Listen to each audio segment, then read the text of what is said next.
491장 찬양하겠습니다. 저 높은 곳에 나가요. Let's sing hymn number 491. I'm pressing on the upward way. 저 높은 곳을 향하여 날마다 나아갑니다. 내 뜻과 정성 모아서 날마다 기도합니다. 내 주여 내만 붙드사 그곳에 있게 하소서. 그곳은 빛과 사랑이 언제나 넘치옵니다. 괴로움과 죄가 있는 곳 나 비록 여기 살아도 빛나고 높은 저곳을 날마다 바라봅니다. 내 주여 내만 붙드사 그곳에 있게 하소서. 그곳은 빛과 사랑이 언제나 넘치옵니다. 의심의 안개 걷히고 근심의 구름 없는 곳 기쁘고 참된 평화가 거기만 있사옵니다. 내 주여 내만 붙드사 그곳에 있게 하소서. 그곳은 빛과 사랑이 언제나 넘치옵니다. 험하고 높은 이 길을 싸우며 나아갑니다. 다시금 기도하오니 내 주여 인도하소서. 내 주여 내만 붙드사 그곳에 있게 하소서. 그곳은 빛과 사랑이 언제나 넘치옵니다. 내 주를 따라 올라가 저 높은 곳에 웃으서 영원한 목랑 누리며 즐거운 노래 부르리. 내 주여 내만 붙드사 그곳에 있게 하소서. 그곳은 빛과 사랑이 언제나 넘치옵니다.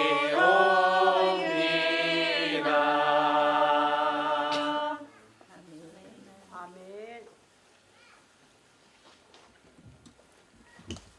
Amawa te family maheni mo ki moto ko do pe o ku tau whatata me he whiawhi koe ni koe uhia ko Mele Losana Moala. Koe taimini toi pe tau ki mini te taha pa te tau kamata. Before we will run the program tonight, our program for tonight will be started off with somebody's having a speech, welcoming speech for all of us. To all the non-Tongan speakers, so you know what's the program for tonight. Tonight is a family night. So the program will start off first, will be welcoming speech. Second will be the family prayers tonight. It's the family, and Maukakala will be leading that.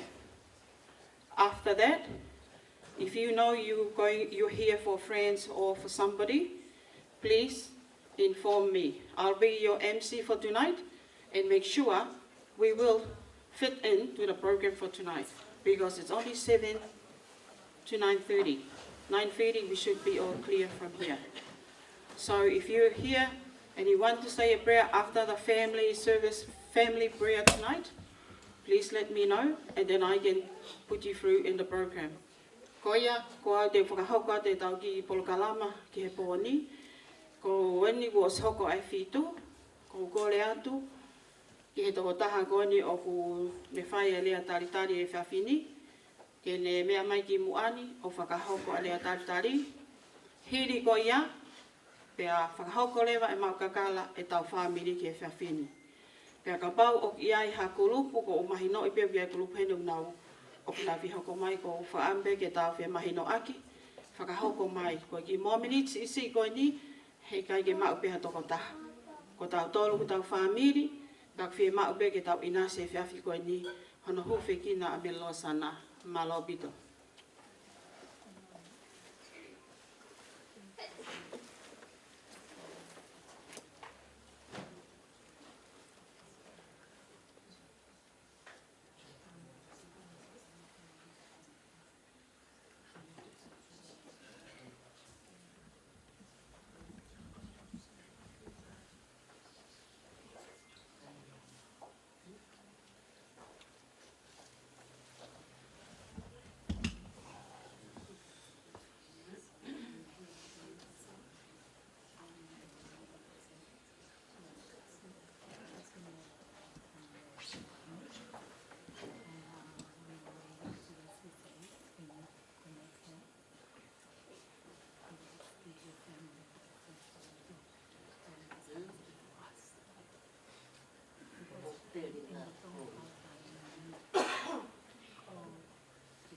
It's fine.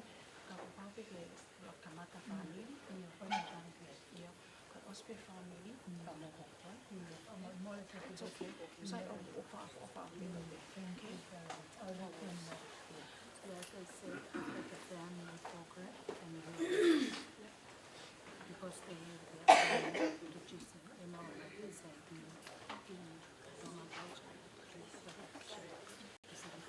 some way like that acid and anything. That's what the lady said. The family start first before us. That's what the lady is maybe explain. I will do about so that in the family before I invite you to come and share. So that was I'll be sitting in the back.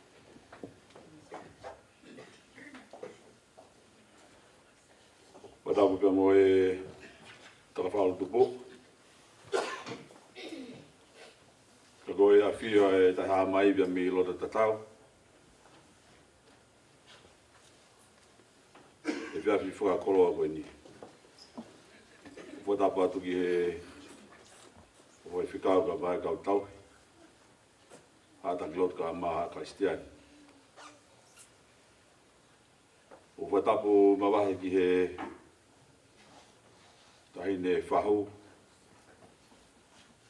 i he lolo whatongia ia mai o kaumu tautau i he whiawhi koi.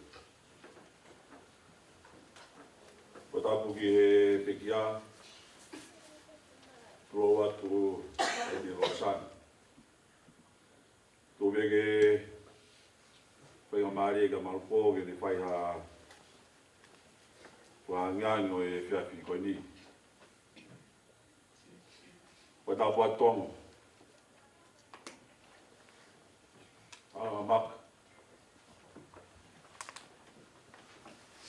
Tau e ki whare o ka walau. Ka tapa tō mawakara.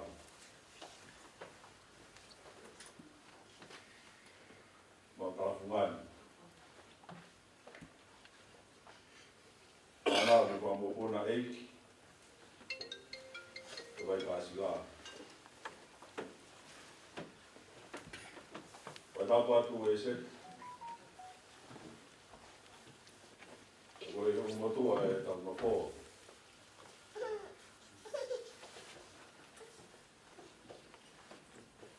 Ko me moa e whiak koe nike o whongata o motua.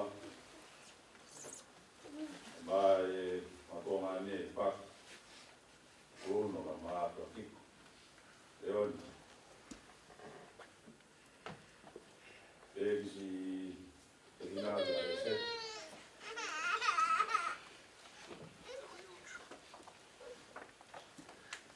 soan doi mai fanau ko pun ele vai passar da mai boa. Ko uria ka ma keaki. O pōru ka ma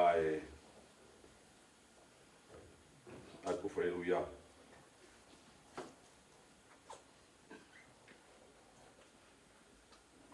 Talanga te tiau o whengi tō mama. E tu pe mua e whenga maari e koe ni. Ke o wha tau la mātua e tau whanonga. Kone hiri pe koe ni te ukore ki a maukakara. Kene whakahauko e whailoto e whiawhi koe ni. Pea hiri koe ia, whapauto ia ha whailoto e hoko i he tua koe ia.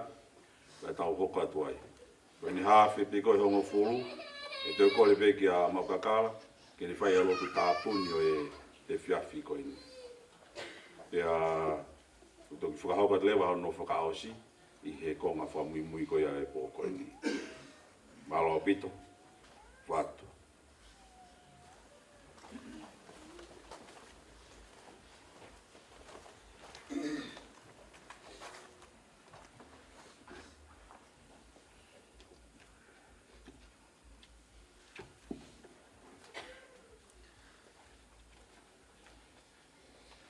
Tapu e a whio e ko maf. E pangai o e whae ki.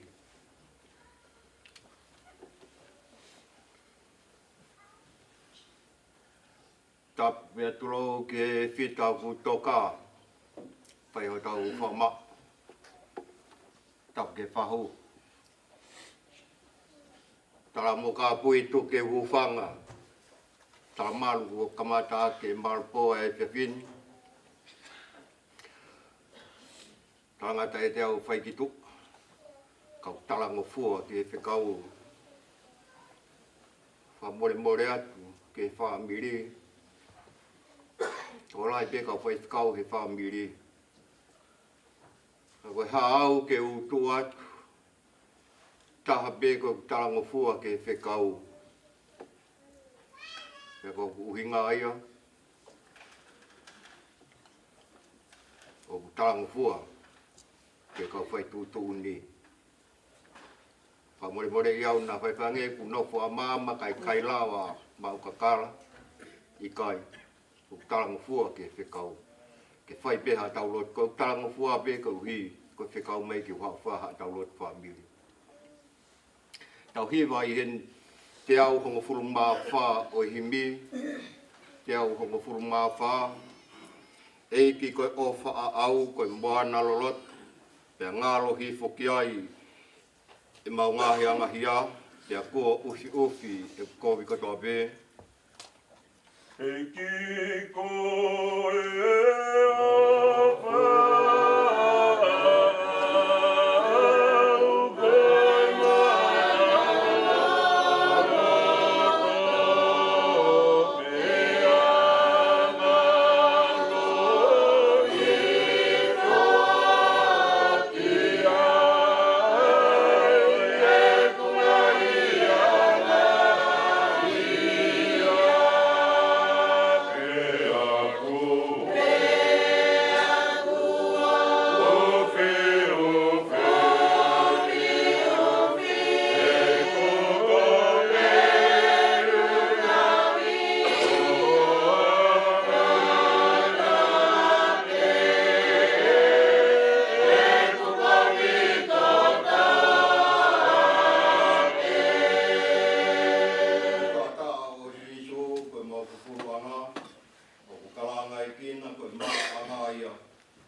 whaataina ki mamani kotope.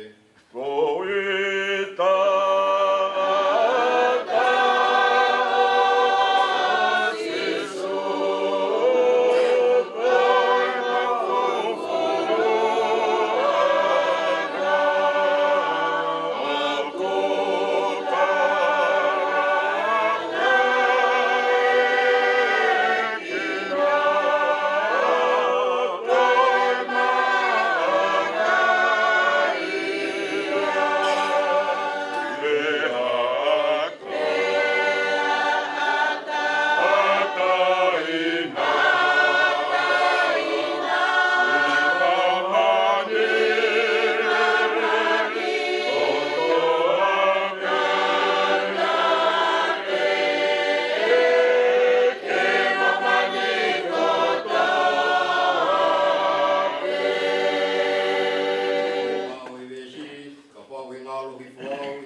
ko speri o ahoni.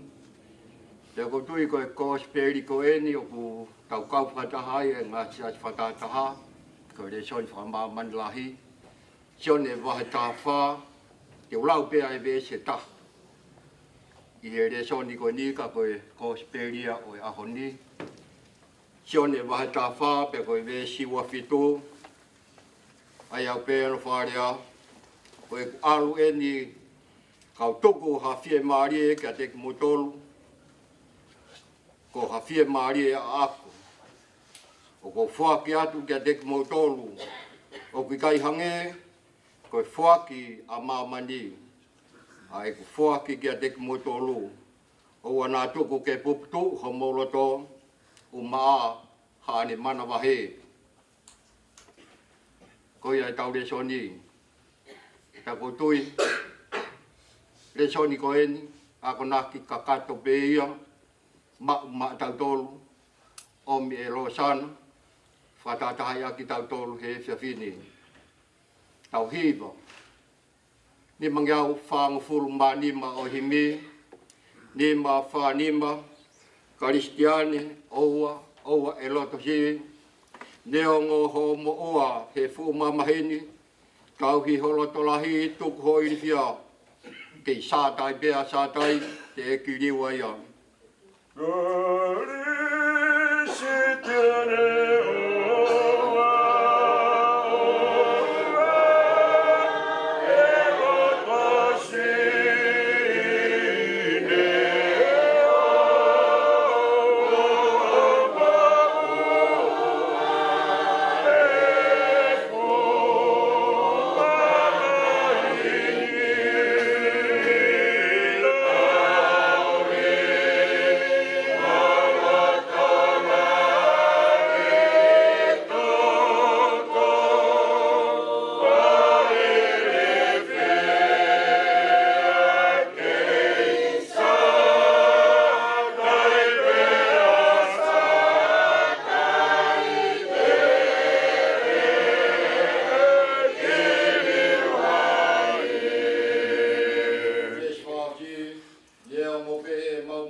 Afio ko e tu I ao niu hau tai riwa. Io ai afio na ke fofoa e kamata ngā ke ai mama. I ngata ngā pau wham on ko topi ko afio pe.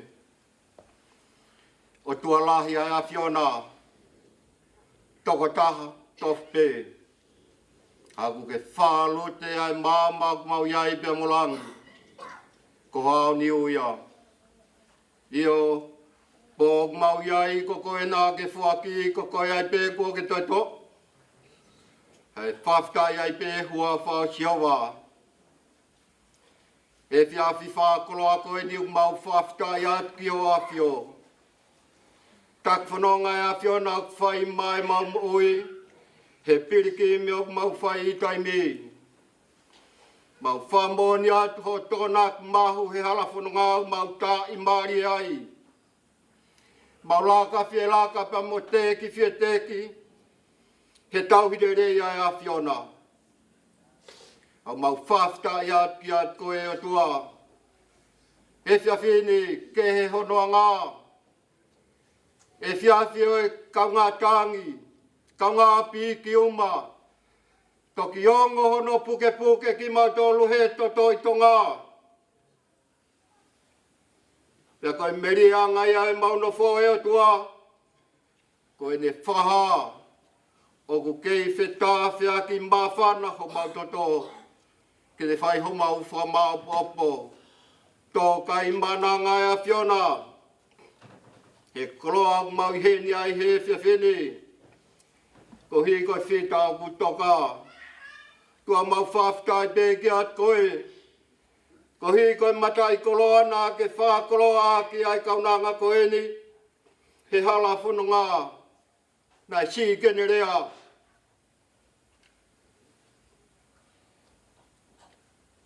Hono urunga ngai pe ia. Talu be. Pe me ono whanau. tapungoia. Nā hane sipe kerea. Kai ngāu e whalongolongo pe. Koe nāu ia nā ke whakanau a kia ene mo ui. Ai kaunanga koe ni. A mau whawheta i atu he mau koloa le rei a Fiona. Ko wha koloa aki a ho kaunanga. Kunei he whakalake pā he e whiawhini ko mau whakama. Ko mau whakama o pop. A mau whawheta i atu he atua. Ko ia pe ho mau koloa o mau unu mai moia. Mau whawheta i ki ho a whio he mea katoa pe. Ku mau au sia. Folo o mau whanangoa he whiawhini e atua. Ko e whie maari e a au o kui kai hano tatau. O kui kai tatau ia mo e whie maari e o whak e he tangat. Te koha whie maari e ku mau hapaanga. Ke ne whakanonga mo whaka whie maari e ki mau tolu. Ha koloa e atua. He i kai tatau ia. Pea mo e whie maari e kua ke monokaki ki he mau mo ui. Ke mau whie maari e. He kokoe ho mau atua. Kokoe ho mau tauhi hei kai te mau masiwa. Matai koloa ia e se whini atua. O talamai e he apostolo o ana mau puputu. Pehe ha mau mana vahe. Koloa koe ni ko koloa nai whak mai e he a Fiona. Ko ke toi to o ia. A ke monokaki mai ai whie maari e. Pea ke tatala e puputu me he mau oi. Ke mahino ke te mau tolu hono kutoa. Ko mea ai a Fiona. Tua mau whaftai ai ko hi ko whalere ai o ngā whamiri. Lau maari e rei pe ulo ka holau. Rek. He ke ongo kai ngā e o tua. Malpo e pe he ke hoi wharwha. Ma utawhunga ni hau. Pe ke kai ngā pe me he vai ka sila.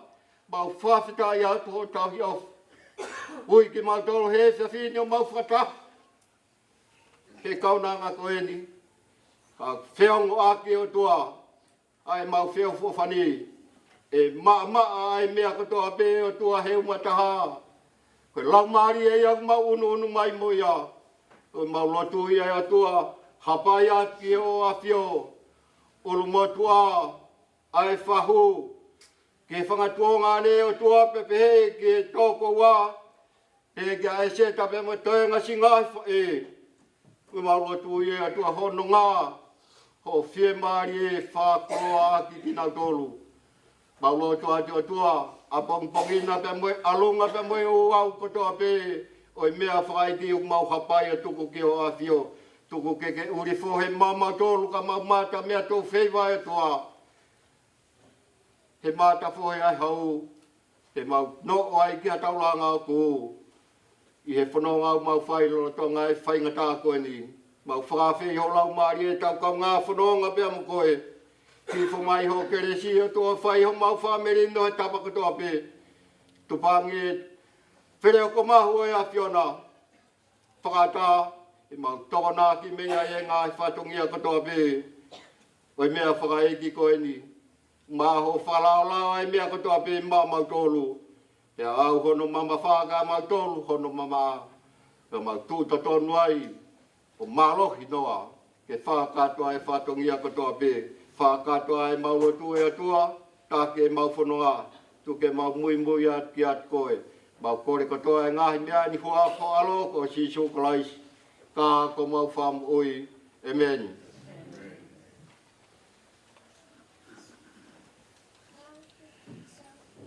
Whaangi au honga fulu o himi, tau hiwa. Si su he talanga u. Te tainga whai flau. Malo peho of mai.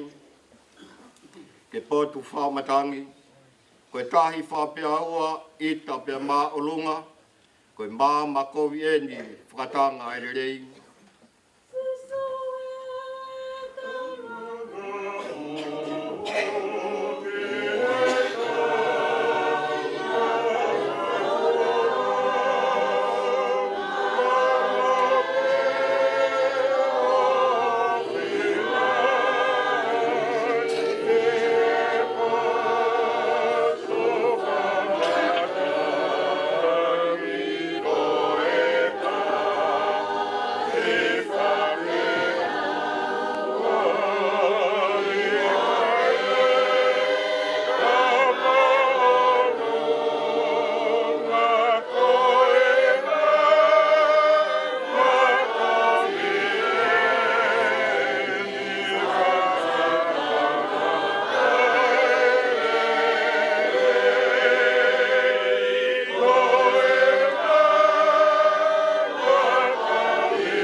si ta e tau hoku waka mo fufulau I waha.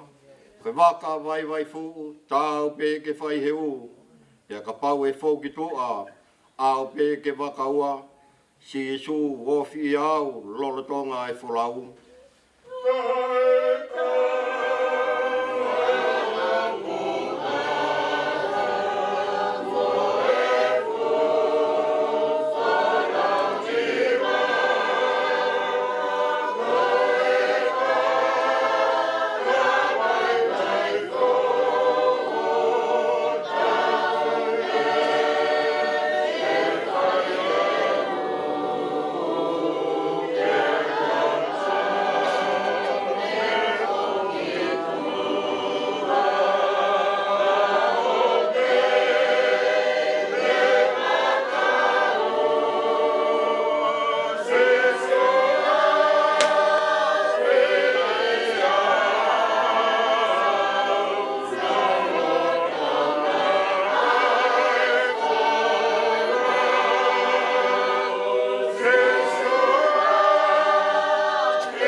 Whatongia ko tō pe moe para whanonga te tau whanonga I he pōni paro bito.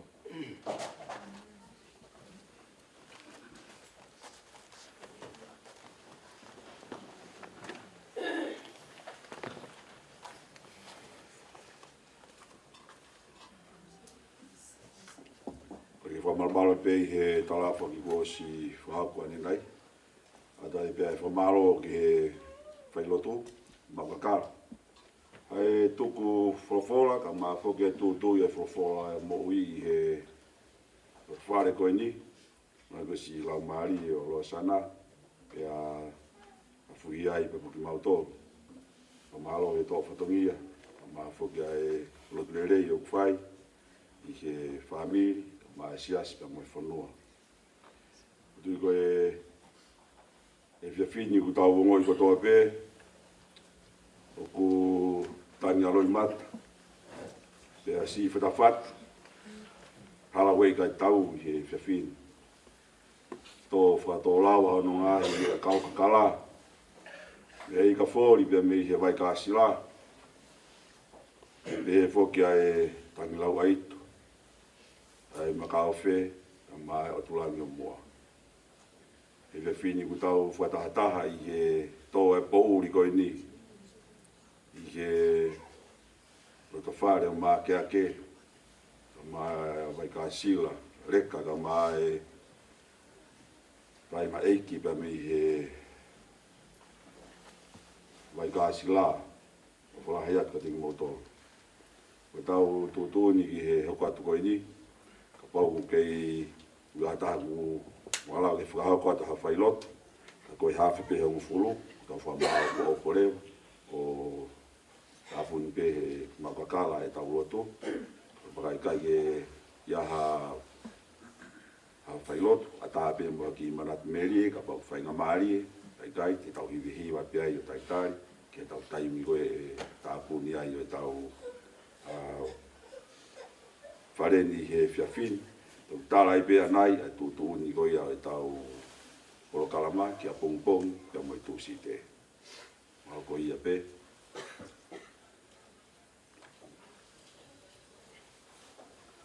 Ko siat ka kanisi ni kam mai ko ke umahino.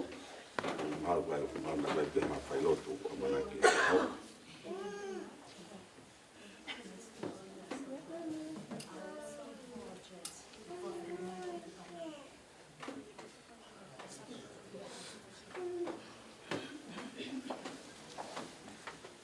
O toki invite e rahboni ki ne whahapate.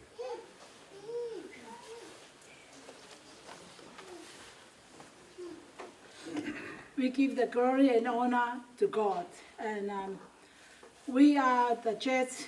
God is be with us. And we are here to represent our church and our love to Brother Gassi and his family. And this is our pastor, Pastor Kim. Ko whaifekawia me kolea. And ko au ko kon whaifekawia ke sa skolea. And I'm here with them to represent our love to Gassi, and especially her mom. It's always come, Kone mom is always come to our church.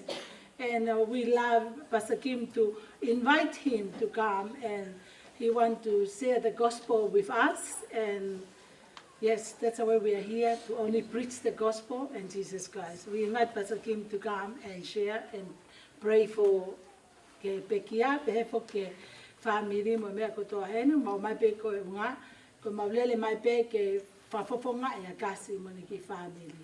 And all the thing we do it, only the gospel to preach. Pastor Kim, you're most welcome.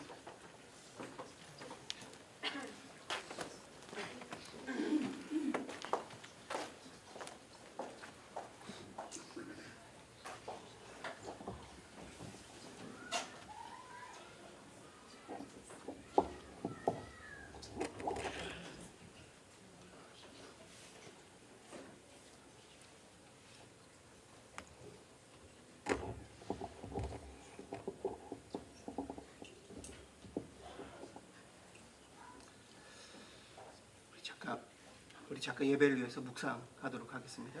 So right now for the worship, let's have a meditative prayer. 하나님은 영이시니 예배하는 자가 영과 진리로 예배할지니라. God is spirit. All the worshippers must worship in spirit and truth. 주님 감사합니다. God, we thank you. 오늘 우리 수잔나 우리 성도님 위해서 우리 가족들과 우리 모든 친지들이 또 우리 친구들이 함께 모여 예배드리게 하심을 감사합니다. Thank you for this worship that because of our beloved Susanna, so all our church members, all our families, all our friends are gathered here for the worship. 오늘 이 시간 하나님 영광 받아 주시고 천국의 소망을 바라보는 시간이 되게 하여 주시옵소서. At this time, God, please receive the glory and receive the praise, and let us have a heart and see the glory of the heaven. 주님께서 축복의 자리가 되게 하여 주시고 Allow us to have blessed place at the moment. 가족들에게 위로와 또 소망을 주는 자리가 되게 하옵소서. At this worship may this worship be the worship that we can give comfort and hope to the families. 예수 그리스도의 이름으로 기도합니다. In the name of Jesus Christ, we pray. 아멘. Amen. 찬양 우리 같이 하도록 하겠습니다. Let's sing hymn together. 우리 고인을 생각하시면서 우리 함께 찬양해 주셨으면 좋겠습니다. As we remember our beloved Rosanna, and please praise this song together. 우리 나 같은 죄인 살리신 찬양. Let's sing Amazing Grace. 나 같은 죄인 살리신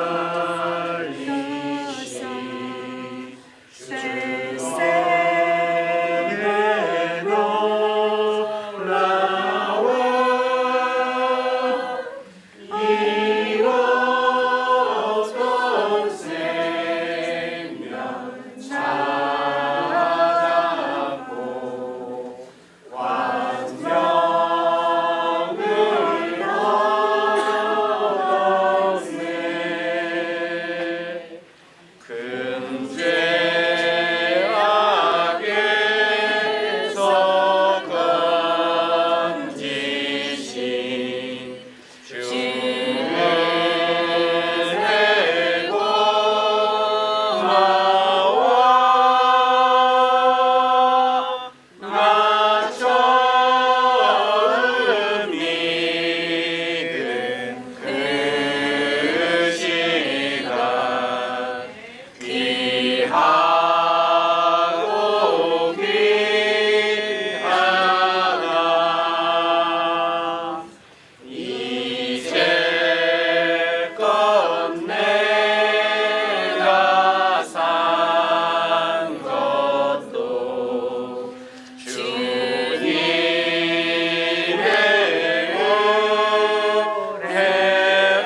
service, Assistant Pastor Lupe will come out and give us the representative prayer.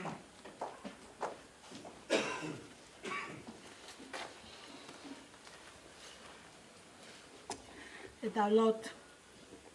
Odo mafe ok mau fatata mai normal e fiaf konik. Ok mau tuke langi mo gloria ki afiona. Eki ok mau faramalo ko nga ko pekia ko ni ek ok mau iloi. Ok ie ni mafi o afiona. Ko gole eki ke tapo aki e toko taha ko tope fare ko ni. Ke nau iloi mo apasia ke afiona. Ke nau ilo ko o tua ko nga o tua mo tui ko nga tui. Ko gole eke hifo lau maari e o nofo ia he whangatoa o mele sane. Eki toko ni nau mo ui ke nau ilo. E ko ngā koe whiwhine ko ni ko ke ui ia ki e pule anga o mo ui tai ngata. Ko gole eke toko ni ka toko taha ko toa pehen ke nau ilo ko o tua o mo ui. And I thank you, Lord, because you are the Christ, the anointing, the power, the authority, the King of Kings and the Lord of Lords. And Father, I pray for this church. I uplift our Emmanuel Church in Auckland, New Zealand, Lord. We need to save every soul for the kingdom of God. And I pray, Lord Jesus, for this family. Let them to know Son is not dead. He is alive. He is in the throne of heaven with you. And I pray to Cassie and Ola and all the family, the brothers and sisters, every loved one in this household, Lord. Let them to know when they die, there is an eternal throne of heaven waiting to all of us. I pray for the background of heaven to be with the family and Celica Angel to host in this funeral, Lord. Let them to rejoice and know they can see each other in the throne of God. Father, bless Pastor Kim to preach your gospel. Anoint him with him with the double portion of your anointing. Let the heavenly throne be with him. And when he speaks the word of God, let it be the word of God cut to the heart of each of every one of us. And let us to know Jesus Christ is the true living God. And that's a confess of us, Lord, to save the world and save our family and save everyone in all the world to know Jesus is only the solution to mankind's problem. We pray for your blessing, your love, your mercy, and your grace to be in this funeral, Lord. And let everyone to know Sane is already be with you in the beautiful throne of heaven. He waiting to all of us to see each other and enjoy the presence of the Most High God. In Jesus Christ's name, I give the glory and honor and power to you. Amen.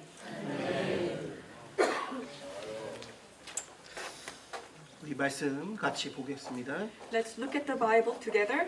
우리 고린도 말씀입니다. It's 2 Corinthians.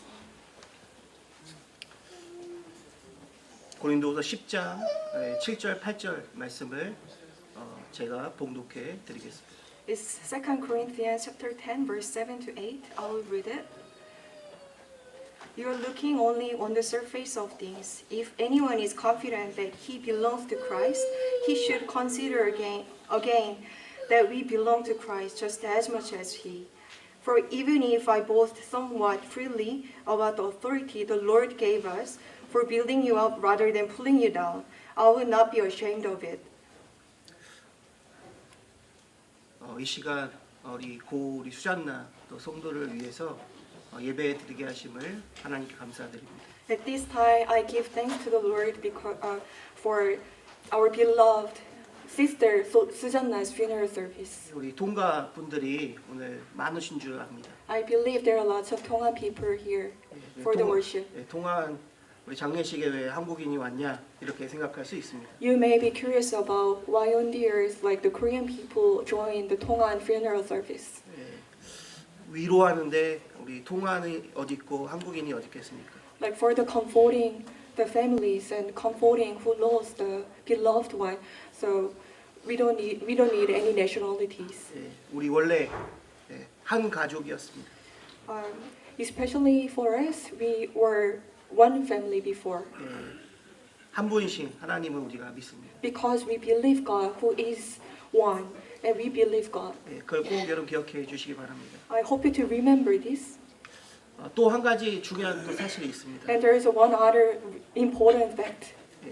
한국인 중에서 제가 통가를 놓고 제일 많이 기도하는 사람입니다. Among Korean people, I am the person of prayer who pray for Tonga the most. 예, 우리 교회 장로님은 통가에 가서 380명 우리 통가 분들에게 복음 전하셨습니다. One of our elders in our church, he preached the gospel and shared the gospel to Tongan people, up to 380 people in Tonga. 예, 우리 작년에는 우리 부총리 네 분을 한국에 초청했습니다. Last year, we invited the Prime Minister's couple to Korea. 우리 통가 부총리께서 저희 한국에 오셔서 또 저희 교회에서 예배도 드리시고 또 건강검진도 받으시고 치유도 했습니다. The Prime Minister's couple from Tonga, they visited Korea and they worship in our church and also they received the treatment. 예, 또 올해 또 우리 총리님하고도 같이 예배를 또 함께 드렸습니다. And also, even this year, we gave a worship with Prime Minister. 또 우리 통가 학교마다 이제 빗물 시설들을 저희가 설치해 드리고 있습니다. And also, we are installing the rainwater system in Tonga. 예, 그래서 학교에서 빗물 시설이 있으면 이제 저희가 기도하면서 이렇게 지은 것들입니다. The schools, like if you go to Tonga, if you see any rainwater system in the schools, that's the facility that we built for Tonga. 또 우리 통가에서 지금 우리가 오랫동안 태권도 선교 사역을 하고 있습니다. And also, we have been doing taekwondo mission work in Tonga for a long time. 여러분 잘 아는 우리 피터 우리 성도도 저희 교회 또 성도입니다. I believe, as you well know, our beloved member of our church, the Peter, he is one of our church members. 예, 한국에 와서 여러분 통가를 대표해서 또 이렇게 올림픽에 나간 선수입니다. So he is the national athlete of taekwondo. So the Peter, he came to Korea and received many blessings and answers. 예, 제가 이 얘기 왜 하냐? Why am I telling this? 저와 여러분이 가깝다 이 말입니다. I want to explain that we are close. 예, 색깔은 달라도 Even though our skin color is different, 또 언어는 달라도 our language are different, 또 문화도 다르고요. our cultures are different. 예, 여러분 마음과 제 마음이 하나라는 사실을 오늘 이 밤에 꼭 기억해 주시기 바랍니다. But I hope you to remember tonight your heart and my heart are same. 예, 통가를 위해서 제일 많이 기도하고 있는 오늘 선교사가 여러분에게 꼭 전달하고 싶은 한 가지 말씀이 있습니다. The missionary who prayed the most for Tonga, I would like to share one important thing. 우리 노전나 성도가 저에게 돌아가시 전에 부탁한 게 있습니다.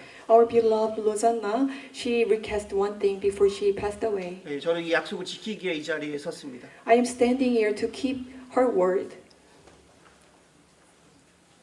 목사님, 제가 돌아가면 예배를 드려주세요. 이렇게. Pastor, if I'm passed away, please give the worship. 예, 그 약속을 지키기 위해 저는 이 자리에 섰습니다. I came here to keep the word with her. 살아가는 사람을 떠나보내는 것은 마음이 아픕니다. It is really heartbreaking and painful if we lose someone else. 우리 가족들도 아프지만 제 마음도 아픕니다. I believe all the family members have a heartbreaking, but even my heart is breaking too. 사실은 우리 노장교 성도가 저와 함께 2달 정도가 저희 집에서 치유 때문에 함께 했습니다. To be honest, our beloved Losana, she stayed in my home for 2 months for the healing. 이렇게 먼저 하나님 나라 가서 제 마음이 아프지만 한 가지 꼭 우리 가족들과 친구들에게 꼭 말씀드리고 싶은 게 있습니다.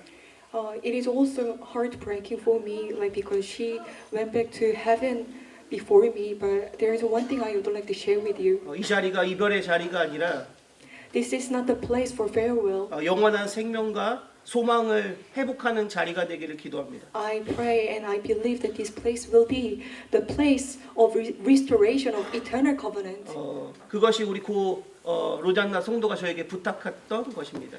That is what our Rosanna requested to me.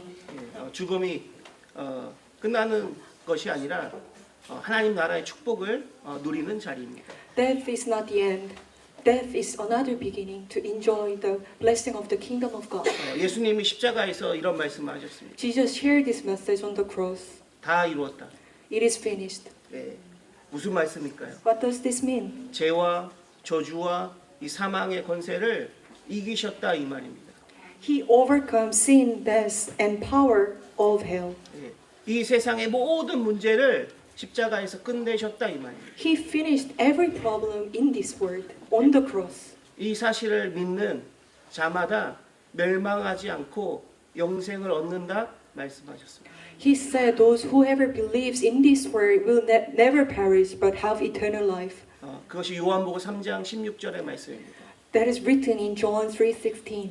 이 사실을 고백하는 자마다 Those whoever confess this fact, 멸망하지 않고 they will never perish. 하나님 나라 이 축복을 누리게 되는 것입니다. They will enjoy the blessing of God's kingdom. 예, 오늘 그 축복의 자리가 되기를 기도합니다. I pray that may this place be the place of enjoying these blessings. 예, 한 가지만 하시면 됩니다. So all you can do is just one thing. 예수가 그리스도이십니다. Jesus is the Christ. 이 고백을 할 때 When you confess this faith, 우리 개인과 또 우리 가정과 우리 모두는 다시 살아나는 겁니다. all the individuals, families, and all other peoples will be revived. 세상은 죽음을 두려움으로 봅니다.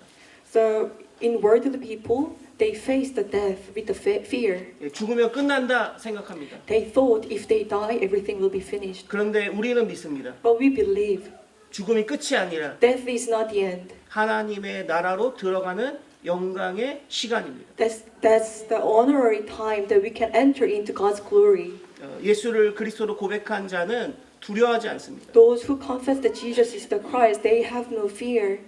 왜냐하면 그분이 사망의 권세를 이기셨기 때문에 그렇습니다. Because Jesus overcome the death and sin. 저와 여러분 부활을 믿습니다. We believe the resurrections. 예수님의 부활을 We 믿습니다. believe the resurrection of Jesus Christ. 요한복음 11장 25절에 보니까 If you look at John 11, 25절 25, 나는 부활이요 생명이니 I am the resurrection and the life. 나를 믿는 자는 죽어도 살겠고 The one who believes in me will live, even 오늘- though they die. 오늘 저와 여러분들이 이 말씀 구절을 생각하면 됩니다. Today, you and I, we must remember these Bible scriptures. 오늘 우리 이 땅을 떠나보내는 우리 로잔나 성도가 하나님 나라의 축복을 누리는 시간입니다. This is the time our beloved Losana enjoy the blessing of God's kingdom. 예, 저는 이 시간 눈물을 흘리지만 Right now, I'm tearing my tears. 또 안타깝지만 I'm tearing, or I feel pity, 절망하거나 낙심하지 않습니다. but I never discouraged. 슬퍼할 수 있지만 무너지지 않습니다. Even though I can feel the sorrow, but I never crumble down. 예, 우리 중심에 살아계신 예수 그리스도 때문에 그렇습니다. Because in the midst of my heart, Jesus Christ lives inside of my heart. 예, 오늘 여기 모인 우리 모든 가족들과 우리 친구들과 또 우리 성도님들이 예수가 그리스도이심을 고백하는 시간 되기를 기도합니다. So I pray that may all the families, all the friends, all the relatives who are attending this worship confess that Jesus is the Christ. 여러분 예수가 무슨 뜻인지 아십니까? Do you know the meaning of the Jesus Christ? 구원자라는 뜻입니다. It's Savior. 예, 여러분 저와 여러분을 구원하신 분이 예수 그리스도이십니다. So the one who saved you and I is Jesus Christ. 예수님만이 하나님 만나는 길 되십니다. Jesus becomes the way to meet God. 예수님만이 우리의 죄와 모든 저주의 문제를 해결하셨습니다. Jesus solved all our sin and curses problem. 예수님만이 모든 사단의 권세를 꺾으신 참 왕이십니다. Jesus becomes the true king who break all the Satan's power. 예, 그분을 믿는 자마다 Those whoever believes in him 영원한 생명을 회복하게 되는 것입니다. will restore eternal life. 오늘 이 예배를 통해서 Through this worship tonight, 저와 여러분이 모두가 하나님 나라의 축복과 은혜를 회복하기를 기도합니다. I pray that you and I restore the important blessings of the kingdom of God. 우리 가족들에게 위로의 말씀을 전합니다. I'd like to share the comforting word to the families. 예, 하나님이 주시는 위로가 오늘 이 자리에 있기를 바랍니다. May God's comfort be inside of this worship. 그 위로와 소망을 가지고 하나님의 축복을 누리는 우리 가정, 여기 모인 우리 모든 우리 형제 자매 되기를 기도합니다. With this comfort and with this hope, I hope you to enjoy the blessing of that God has prepared for you. 예, 우리 이 시간 함께 기도하겠습니다. At this time, let's pray all together. 예, 우리 함께 기도했으면 좋겠습니다. Let's pray all together. 예, 우리 고 로잔나 성도를 위해서 Let's pray for our beloved Losana, 또 우리 가족들을 위해서 and please pray for the families. 또 여러분의 가정을 위해서 And please pray for your families. 한번 같이 우리 묵상으로 기도하겠습니다. So with the meditation, let's pray.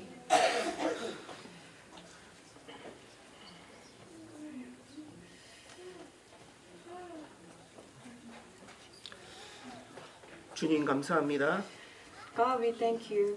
예수를 그리스도로 고백하는 자마다 Those who have confessed that Jesus is the Christ, 하나님의 자녀가 되는 권세를 주신다 말씀하셨습니다. you told us that you will give the authority to become a child of God. 오늘 우리 로잔나 성도의 가정과 가문을 축복하여 주시옵소서. Please tonight bless the Losanas and Losanas family. 또 함께 기도하는 우리 모든 분들을 하나님 축복하여 And 주시옵소서. please pray for all the people who are praying for her family. 예수 그리스도 믿고 가정과 또 가문과 우리 통가가 살아나는 시간 되게 하옵소서. And may this time be the time that as we believe that Jesus is the Christ, and may you save the Tonga and families and our nations. 하나님의 계획이 이루어지게 하여 주시옵소서. May your will be fulfilled. 우리 가정, 우리 로잔나 성도의 가정 속에 하나님의 위로와 사랑이 넘쳐나게 하옵소서. Inside of Losana's family, your comfort and love and grace overflows. 또 함께 모인 우리 모든 우리 통가 가정 위에 하나님 나라 임하게 하시고 And upon all the families who are gathered here for the funeral service, may your kingdom come. 하나님의 뜻과 계획이 이루어지게 하옵소서. And may your will be done. 우리의 작은 기도가 하나님의 역사를 만들 줄 믿습니다. We believe that even our small prayer make your work. 하나님 역사하여 주시옵소서. God, please work upon this place. 지금 우리 주 예수 그리스도의 은혜와 May now the great grace of Jesus Christ 하나님의 크신 and 사랑과 great love of God 성령님의 역사하심이 and working of the Holy Spirit 우리 고 로잔나 우리 성도의 가정과 또 이 시간 함께 예배드리는 모든 성도들 머리 위에 upon the head of all the family members of Rosanna and also all the people who are attending this worship. 이제부터 영원토록 항상 함께 계실지어다. Be both now and always forever. 아멘. Amen. Thank you very much. Thank you very much.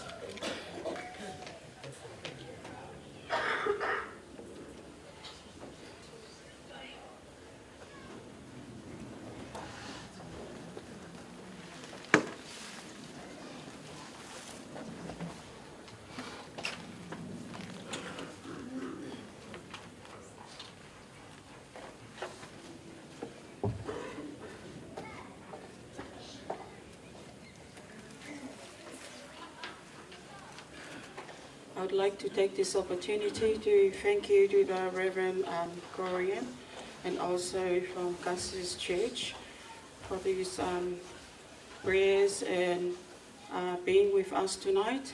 We appreciate it for you guys being attended tonight for family nights and remembering our sister Losana and the family at this time of hardship. We thank you so much and hope that you keep us in your prayers continuously for tonight. Thank you.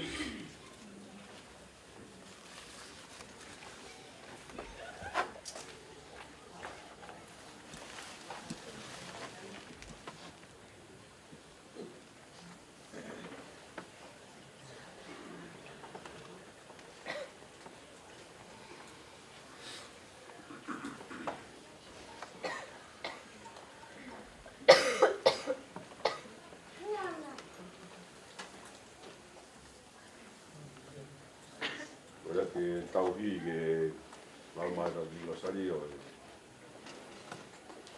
mari o Losana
Kono ni mai misteri whamamahi. Kono ulua ke misteri whamamahi. Koe mamahi e whinangalo se su i oriveto. Ke tau kore ai loto ho haa. Mo oni ki he angahala. Tau rau e kupu ilo sario koe ni o hufia ki silau maari o Losana. Pea moi ka inga pekia kotoa pe ko nau mua atu ke nau wawe mawe mātai holungia hau fufonga. E mata mai o kui e wani ke tāpā o wā ke hoko mai o pureanga ke whai o whinanga loi māmani.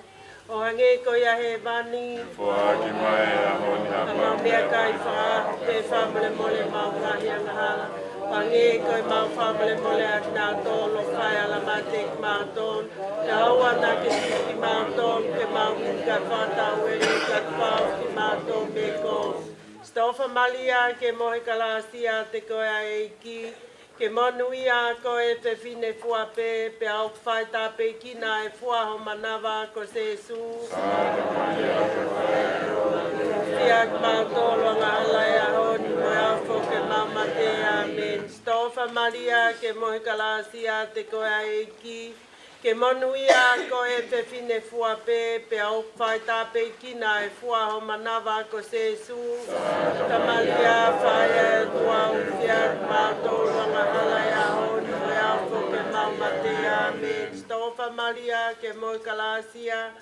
Te koe a eiki ke monui a koe te whine fua pe au whai tāpe kina e fua ho manawa ko se su. Tamalia whai e tua uwhia mau tōlo ngā halai a honi mo au fo ke mau mate amen. Stofa malia ke moe kalasia te koe a eiki.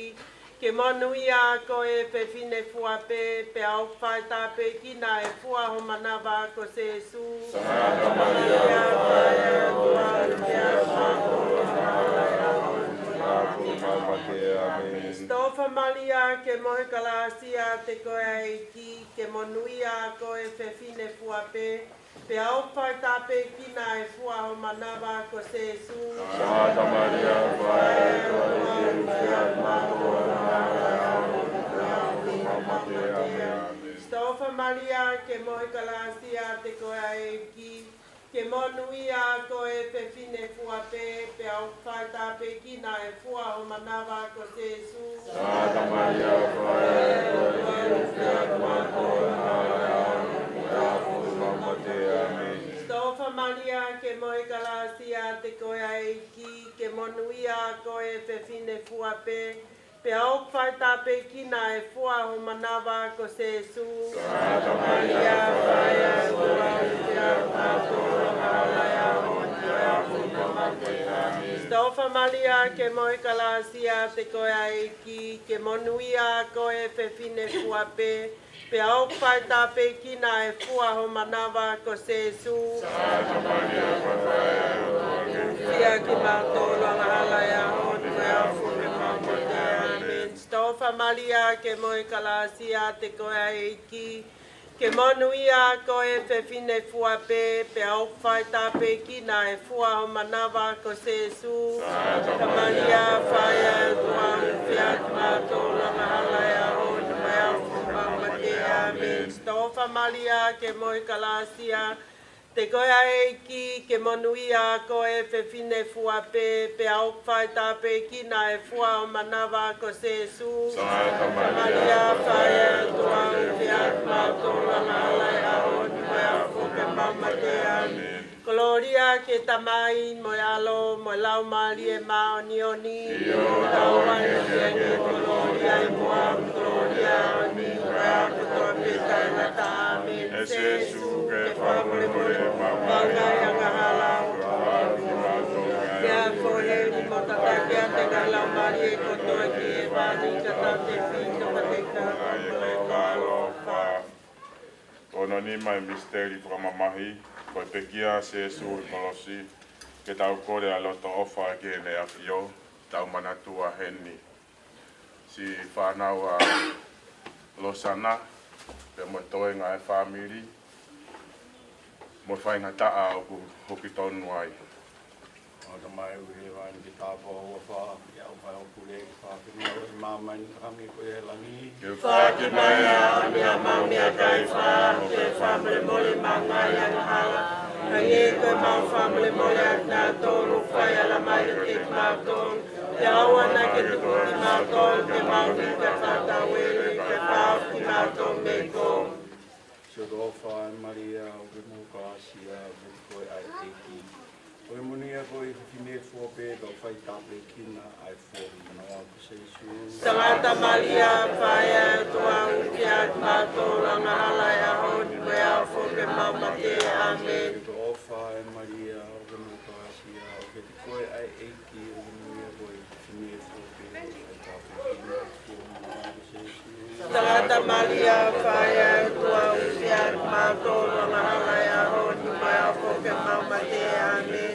Whai Maria o ke mūka asia o ke koe ai eki o ke munia koe whine fōpe do whai tāpe kina ai fōri manawa ko se isu. Tangata Maria whaia tua uki at mātong langa hala e ahoni koe au whoke maumate. Amen. Whai Maria o ke mūka asia o ke koe ai eki o ke munia koe whine fōpe do whai tāpe kina ai fōri manawa ko se isu. Tangata Maria whaia tua uki at mātong langa hala e ahoni koe au whoke maumate. Amen. Whai Maria o ke mūka asia o ke koe ai eki o ke munia koe whine fōpe do whai tāpe kina ai fōri manawa ko se isu. Tangata Maria whaia tua uki at mātong langa hala e ahoni koe au whoke maumate. Amen.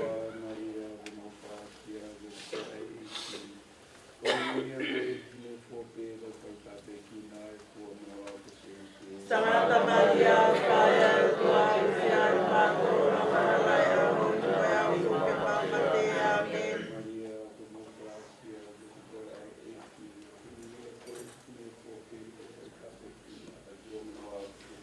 Tangata Maria whaia tua uki at mātong langa hala e ahoni koe au whoke maumate.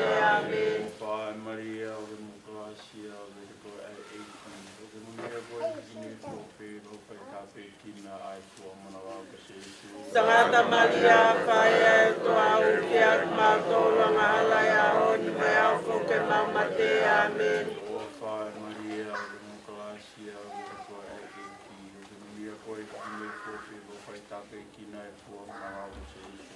Tangata Maria whaia tua uki at mātong langa hala e ahoni koe au whoke maumate. Amen. O whai Maria o ke mūka asia o ke koe ai eki o ke munia koe whine fōpe do whai tāpe kina ai fōa manawa ko se isu. Tangata Maria whaia tua uki at mātong langa hala e ahoni koe au whoke maumate. Amen. Gloria ki tangai umi awo ka mula mari ma oni oni. Io tawane ke ange koloria I moamu koloria ahoni koe au kotoa pētai ngata. Amen. E se su ke whamore more mangahi anga hala. Pāwhiki māko mingahi a koe. Mo tatake a te ngai lau mali e kotoa ki e mani. Ka te kito ka te nato e ko alofa. Se o tō whae Maria koe kuini koe whae a mana wau whāso mamo ianga.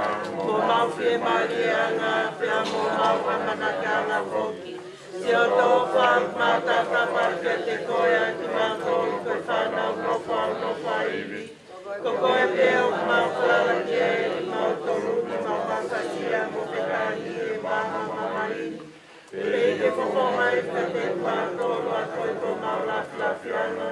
Pea kau te mau no whoni ka koa mai e ka te māko ai kuato tako manawa ko Jesu. A koe ko whakani a mau whāmoe a rei ka mua mo māko a kia maru whoke tāpo ko Maria.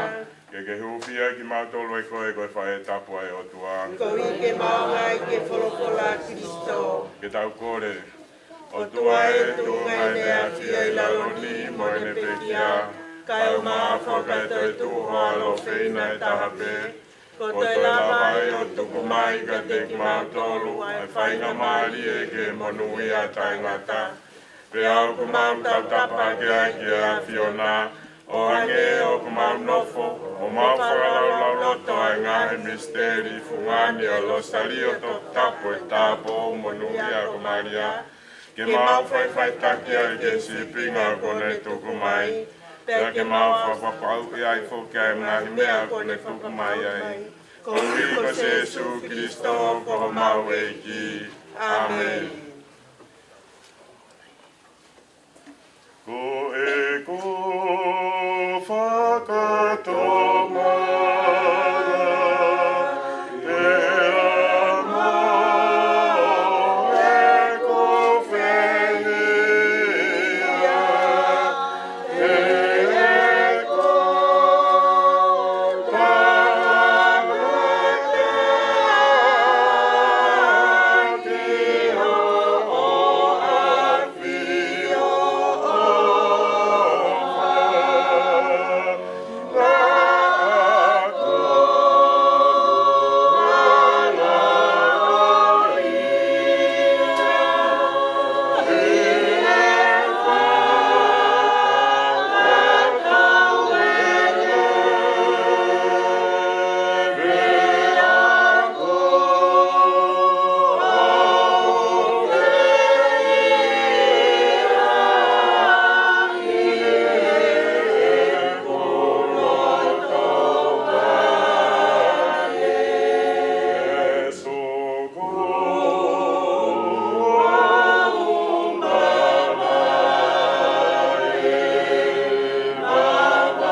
Maria ko ni ku ke itola he tau taimi mata ku pea de ki manat meri pea ko no whainga Maria ni pea te tau ki hiwe hei vai pe o te tari ki he hawhi koe hango fulu e tō whai lotu tāpu mi koe au e tau polo kalama e whiawhini pea ni pehe ku ata pe whainga Maria ka taha ku ia hawa hewa pea ku ata pe mea me tau whailo aki ki ke whainga Maria e taimi koe ni Mao.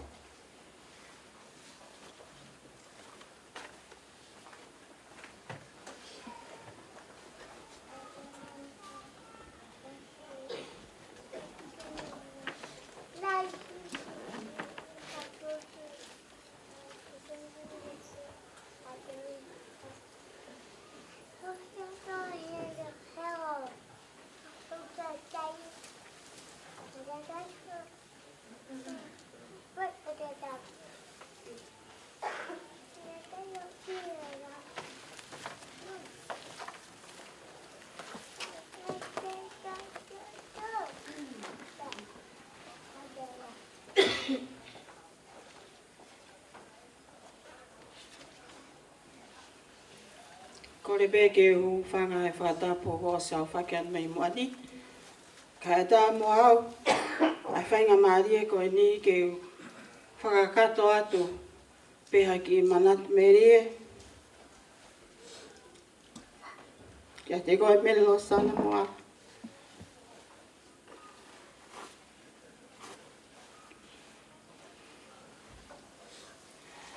Ai anga I maututupu hake o mau ki whamiri. Kai ki whamiri masiwa na mautupu ai.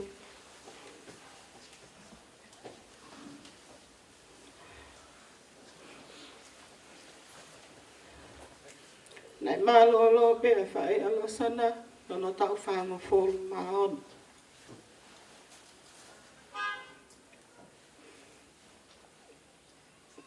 Pe koe mau whae e rewa. Nai hoko pe koe whae kia ki mau tōru katoa e whanau e toko hongo fōru koe ni. Whakalahi a ki mau tōru. Mau tōru tātōru.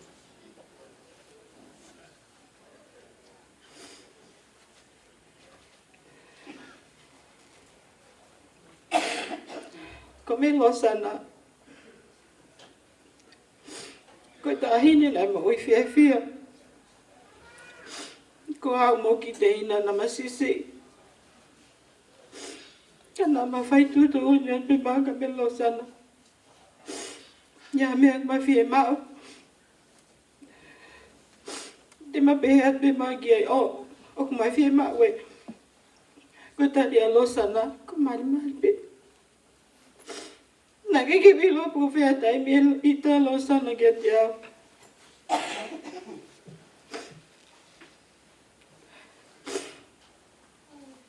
He tau tu pe ia si o mai. Ke te lo i te pe koe ne ita pe koe ha. Koe mari pe Losana. Wa o ke te meni na wha pere pe moe mau whae.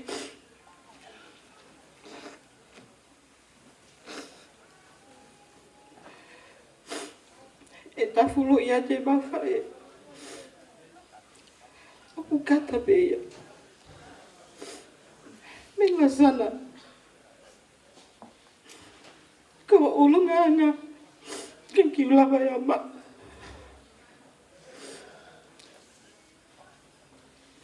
Nage o mai e tasi pinga lelei. Ke mamui muia.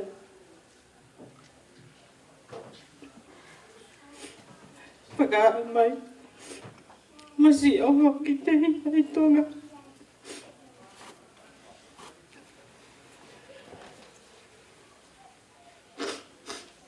O kusi anoa pe mamu noa I whanoa. Ko e uia he te toa whaingata. Pukulonga pe o tau loto whare. He mori ato noa o whaanga. E se tasi fot pulu mei tong. Whaka mai pe hono o whakia te koe Mele Losana.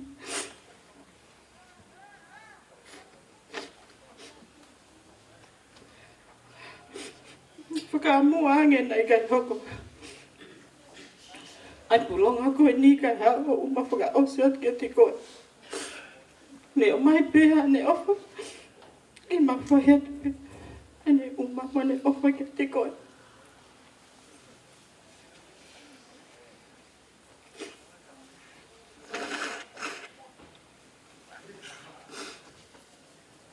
Ko Mele Losana koe ta ahine nei aka whakatoa ki lalo au pito. Nai ke manaka Losana ia ke lai alu ke a umea. Tau te whito ke umea whakatonga. Sa ia pe ke alu, sa ia pe ke hao poto I toi pe mei mui mei he. Kai te ke pe au, mo te hina sisi I ke mau pe whai mau whatongi a. Nai kai, koha ta ahine Losana. Na e loto ke langi ia pe whakawhahu ia whanau hanu whangatunga ane. Nai kai ke sai ia Losana ia ke pehe. Nai ofa pe ke taha kotoa. Nai loto pe Losana ke whaka aki mui pehe mea kotoa. Uinga kai ofa ia. Mele Losana. Folaua.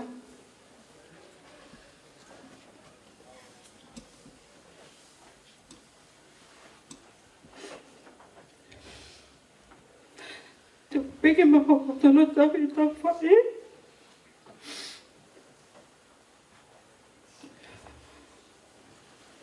Te magofa pe. Te o whanau.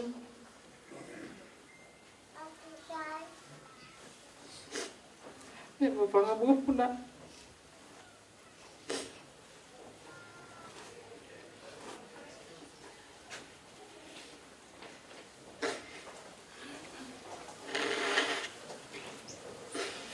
Whangawa Mele Losana. O mango pare ko ke o masia. Tala to ma ofa. Ke kawai e taha. Ma o whanahea ka te koe Losana. Ma loa pito.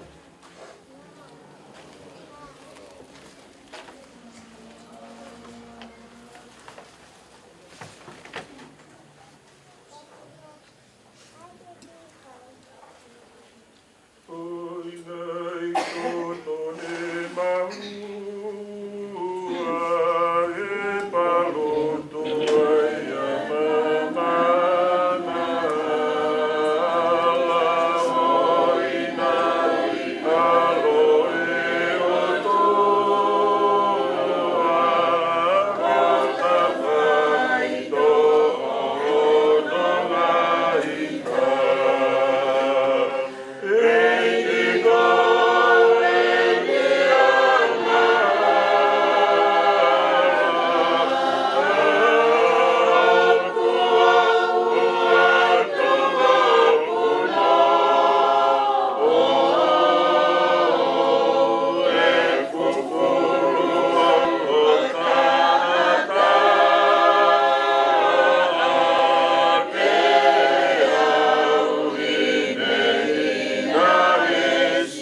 rea tu ata pe ta por kalama ta min ma sai ku ma fangi manat meria.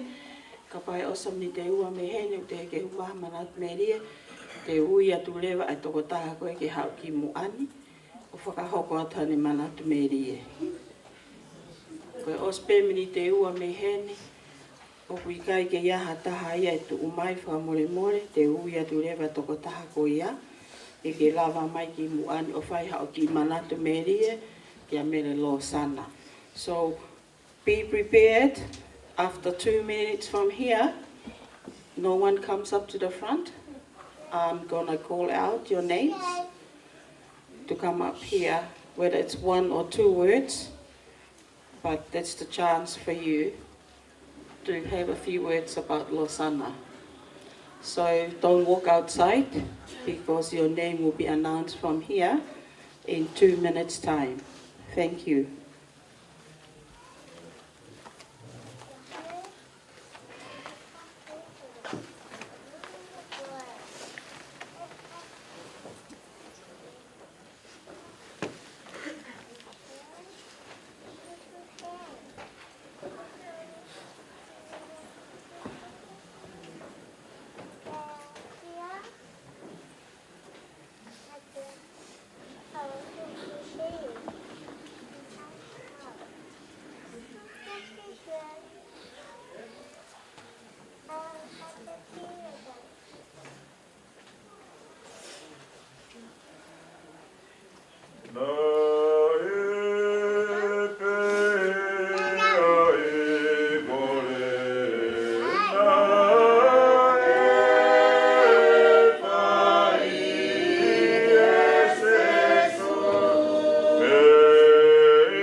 Sai, ko pau ke whenga ke maapo opo ate tau ki polo kalama, mai o pe taimi.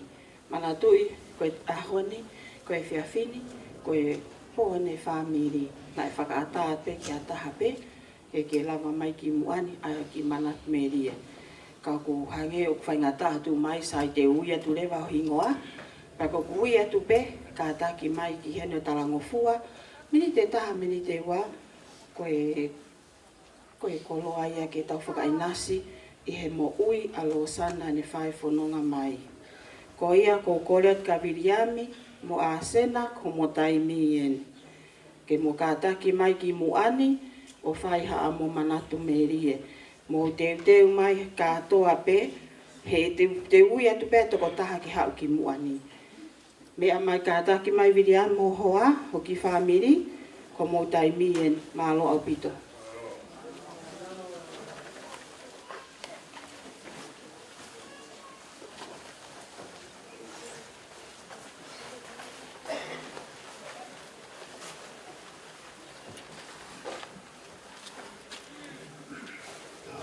Tapi ke tamai he wani ko ia ko e whanamari o tau mau e whakakolo a koe ni. O pehe ni e ui e soana e lahi ke mua mai, kau ko ke haua uia. Ka ku hanga e lau, ka e sain pe tala ngofua kai whai ngofua. Ia ke koe whanamari e ku mau ke hoa koe ni. o ku ingoa ko William o ku fika ua e whanau lai taha e a kasi ma toko ua pe hala tu whiwhini pe a kia te au koe whiwhini koe talaloto merie o ku talaloto merie koe ia koe kae koe ni e hanga pe o katalai whare ki maua i he taimi kutoa pe taimi nei ki tutupu hake mo ui ai fie mau e whae koe ni ke ma ke ofo ofani pa mo e te ina lahi koe ni o le rea mau pe e ki maua ke ma nofo pe ofo ofani e ma ngā ue whakata pe a o toa koe ni ko e ongo koe tapu aki ko i ai ko tō whatongia i he siaspete ko si, ko e whaiwhekau au. Pe a taimi koe na e whaalo ato ewa ke while eiki, ko e rea pe while eiki ka te au Mele Losana i he hoa koe ni. Ko le rea nene talamai ka te au alo whae lo tuke mohoni. Pe a kia te au kuongo kia te au e te lari whare whae koe ni, ko wilo koe ko le rea i e ofa. Ko le tarai whale ka te au pehe mai neongo ku ke alo whai ho whiri, ka ke alu whai lotu, ka ke whai ke mohone lotu. Pe a kia te au alu pembo ku whakaukau ke rea whae koe ni, ko ngā koe he tuunga, mo ngā hue ku whai, i ngā hue ku whai ki he eiki. Pea kia te au ko he whakoloa kia te au ko ia ko e ki mō miniti wa osi nei whai ai e eohi mo e whae ko ni ko ne mea peu tala mai kia te au tokanga ki he lotu pea ko e ma nofo mau pe o iai ma ki taimi ma tala noa ai kia ne pehe mai ia taimi ko osi atoi me o ui ko ni o whao te hina rai. Neo mo pio ne ngata furu i koi. Ka ke ofa pio te hina. O mo toko ua pe. Kia te au i he pōko ni. Ongo ki to e puri whae ko ni. Neo ua ia taimila mu loa pe mo uiria. Whai pe ngā ue. Taimi a ko le puli ai ko toki o hoi lewa ai me ana tala i whare whae ko pe a kia te au ko e kolo alahi kia te au ko e rea e whae ko ni kia te au toka ngā lahi ke mea au ku ke alu ai mo ngā ue ku whai ki he eiki he hoko pe koe tāpuaki a kia te au ko ku hoa eni ko a sena pea ku ma ki poha penu toko taha koe ni o ma tuwa te he hoa koe ni pe a kia te au koe ko hoa koe ni e tuke ki whenga maare koe ni ke ki talaloto pe e tama berie pe hoa koe ni ki taimi na lofa e tembo e whae koe ni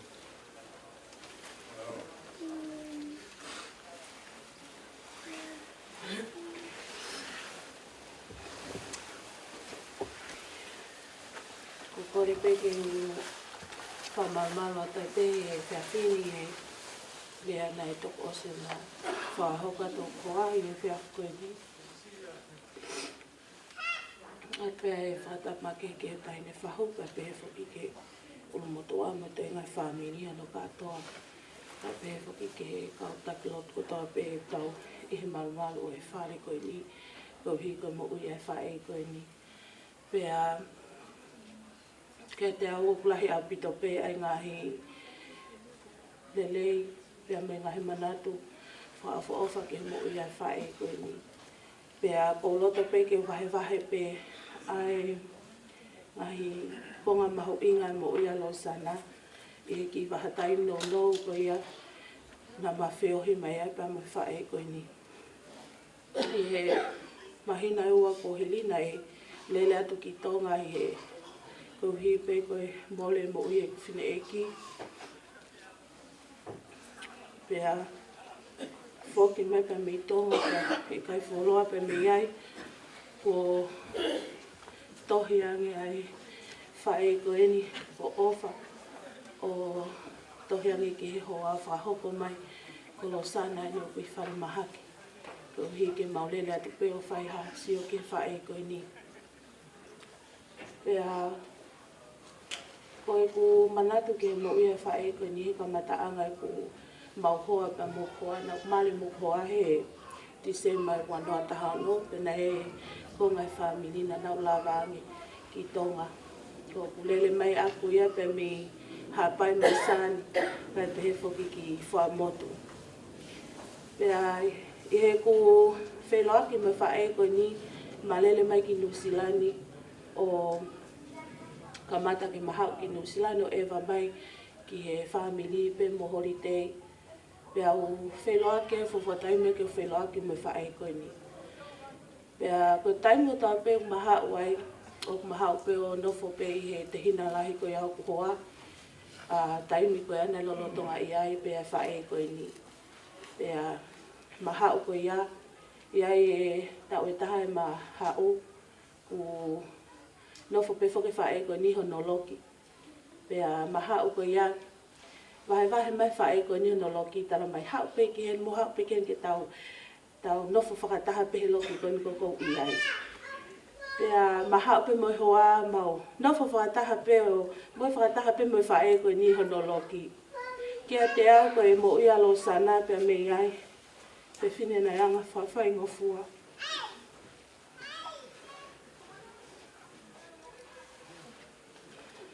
Hau kua ngoi a pito.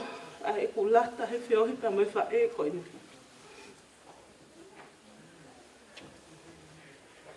Me he aho ko hi hau ku sio ku whai ngofua ia pa wia Losana.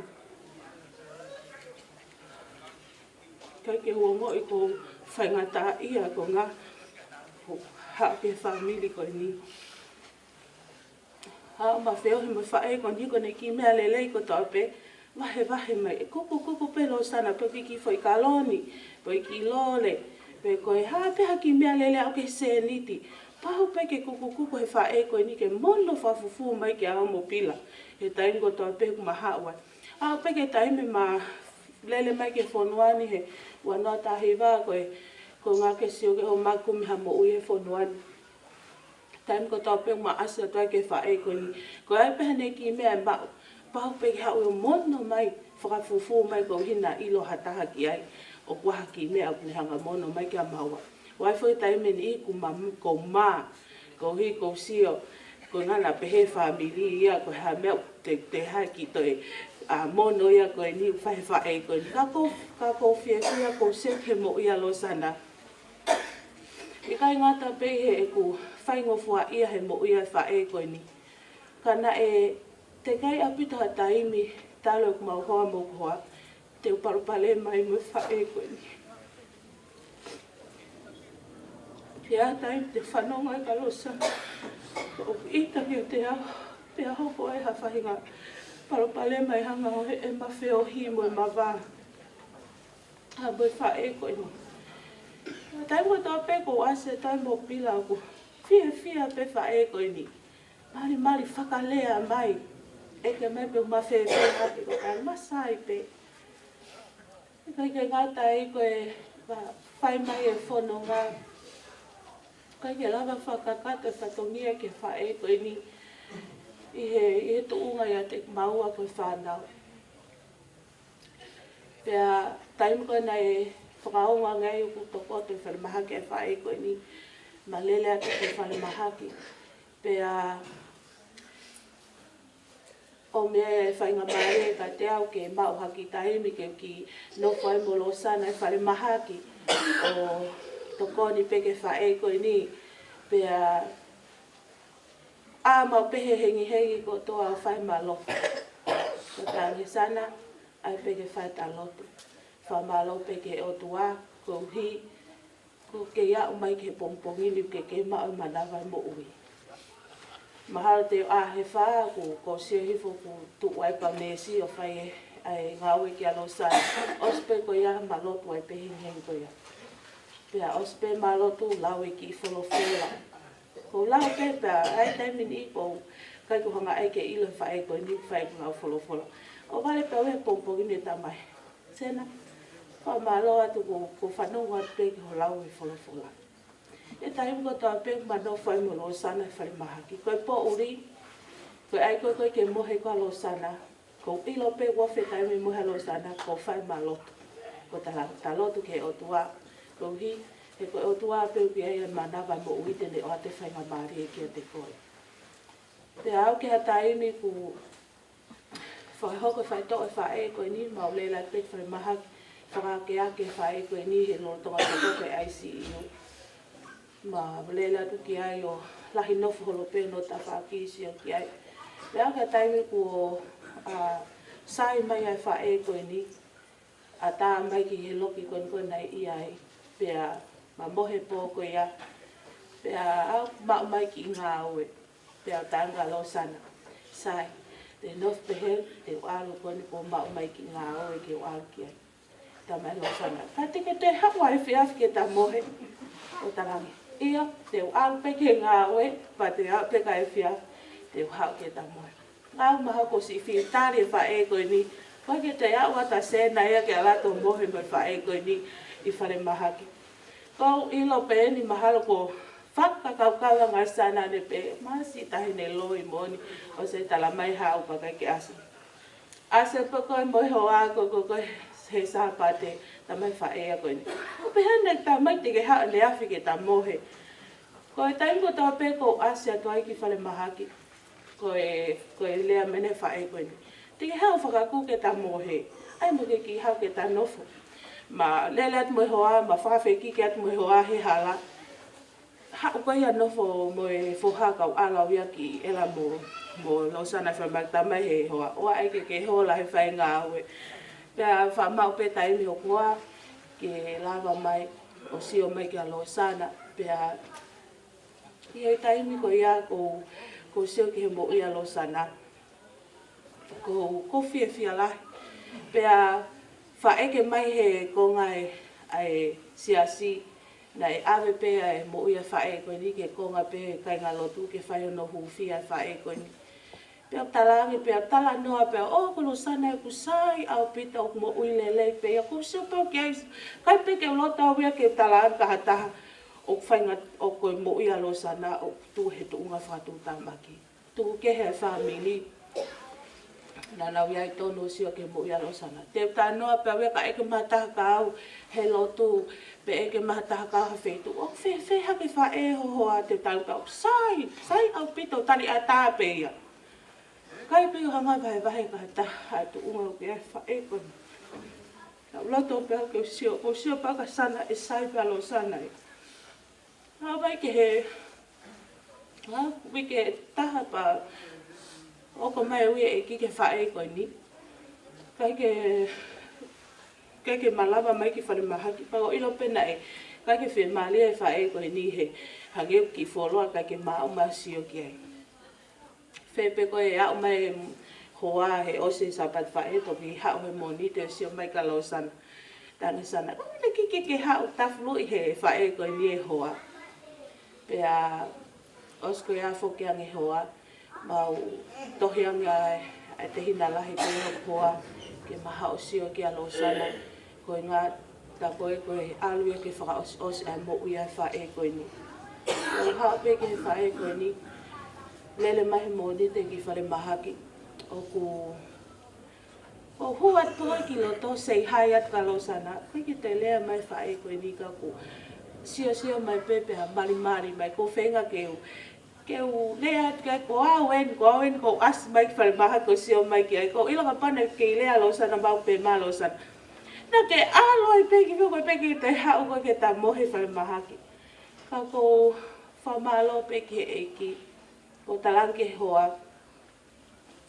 Kai hato e mea maho i ngā taha kai whapapau i hala whanonga Losana.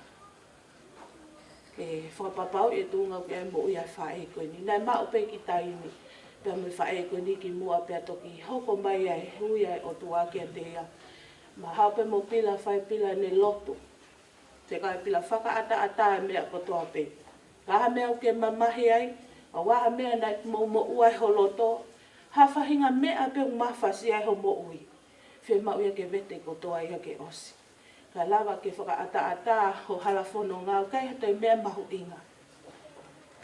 Pea koutu i tau osi, tau i whaleni koe ni tau mahi noi kotoa pe, ai alu koe ke tā iku ai mo ui. Pea koutu i koe mea mahu inga taha pe ia, na aku fia ai, pea moi hoa koe ni. Koe whakapapau ia tu unga ke hai mo ui ai whae koe ni. Lava lelei e tatake mo ui ai whae koe ni, whai pea mo le lotu tam tānga hoa hengenge taha tala mai. Ko Losana ni o Smaua Losana ia. Sio mai ke whae koe ni, o asma e peki i whare mahaki. Ko fia o sio ke whae koe ni, taim nai hiki ai. Hiki whaka ofa mau iai katoa mo e whae, mo e ongo whae koe ni ka pehe whoke toi ngai whamili.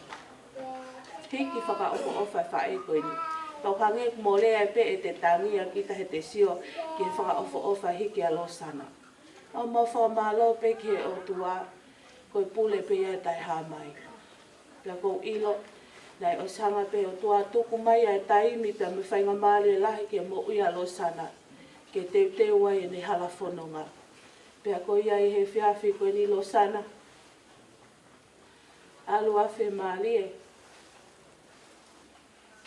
Whamalo atu he mea kotoa pe. Tāsi pinga moi. Urunganga lelei kotoa pe ki hanga wahe mei kia te au. Kai pehe whoki ke mo ia vili a mi. Kai pehe whoku maki i whoha. O koutui tai tai vei ua. Ai wheitu o ku ke alu ki ai. Whatawangi pe ke toka he nonga pe me whemali e. Ai o tua. O au ki haa. Te tau te whito. Te tau te wheloa ki ai. O atai o whalahi ka te motoru whamili he whiawhi koe ni. Ma loa pito no si manatua mai mo uia whae koe ni. Me ongo ku ongo ke te motoru ka tau te whito ki he ongo whoha. I aho koe ni a mole whae koe ni. Kau kia te motoru pe mau wangoi pe mau whia. Mau whia maali e pe mau ilo koe alo ai whae koe ni. O kia ia amanaki le leke ne mo ui. O whaat family ma loa pito.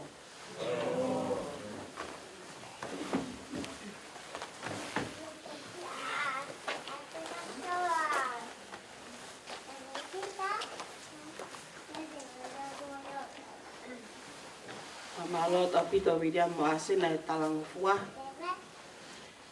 Koe hokat kon ke tau manat merie ko mea ko mo talangata apehat ko ke mo hoko mai ko mea ren hoko. Kaspare pe mola. Ko mo taimien pato ai ke to loloa e kui. Koe sekon be tol tu kwatu. Mo kata ki mai ki moan mo family ko mo taimien. Teu mai mo toi ngā koe nā he paupe ke wia ta mo hingoa ke mo hoko mai. Ma opo ai mo tau taimi.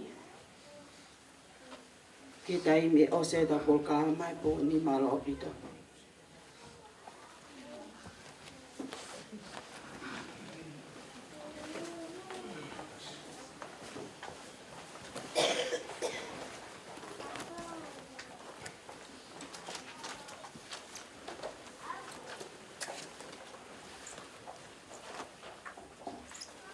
Tumoge kamata e ko manatu melie o tomato uka ha vetai mo malo ge iki ko nga ko ne tala ma o fa ke ta mo yo mala fa ke ta o sia e fa ko lo ko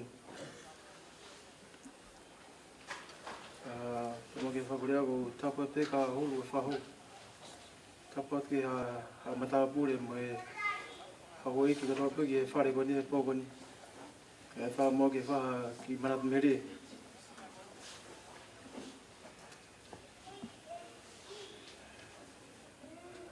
como que fue como manatu melie ko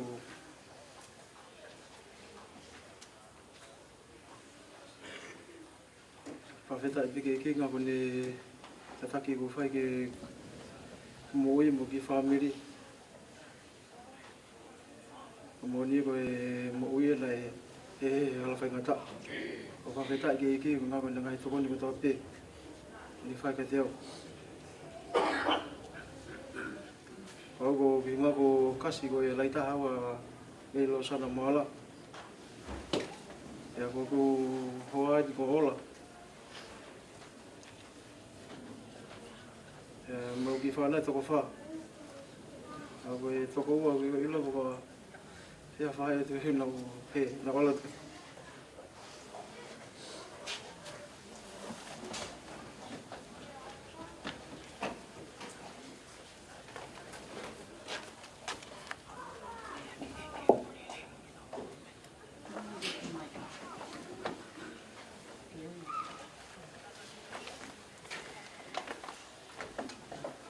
Tupa ke moui e whiohi me whae ko ni.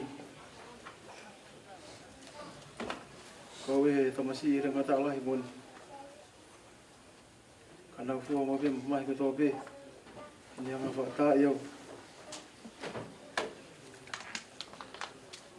Kau ki awe no fulahi tako e Kanok lele whae ko ni ke moui. Ke tupo ko aka e moui pa wila ngai lea ko tāpū to tonu ke whakahau.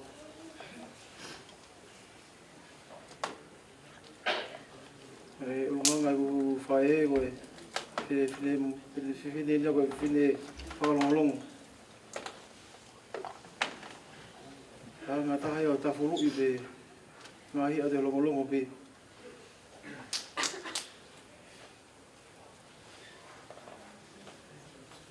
Ako e mea lahi mea si o lea whakahoku. O whanga mapeo o tūtū ke hei. Whaka ita mape au.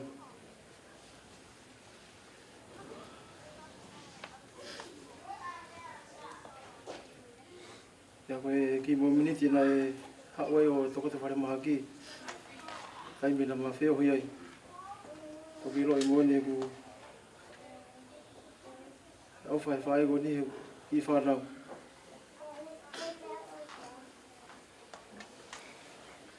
Taimi lahi ma whatalatala noa. Mai wahe ngahi me kauki mai moui.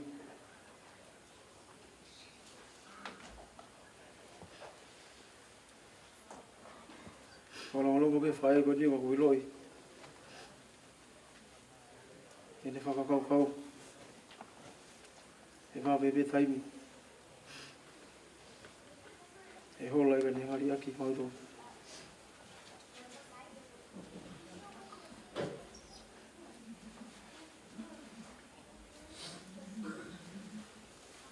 Tamila he ma noho i whare maha ki ko sio ma pio whaingata ia. Kane na whenga peke roto lahi. Tamila he roto peke kuta ula imata. Kana beheni teu e hika te whae ko ni teu. Te koe roto toa. Tako ne alo ni ana ke te whae. Sia wheso whaki. Ko ose ku mata mai re. Ko sana alua whi maali. Pake te whai hau mamahi ia.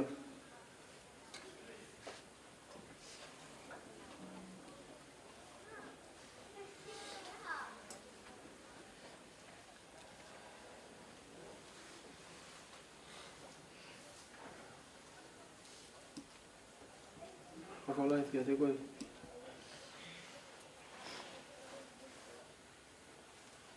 Koe e peki manatu mele malo.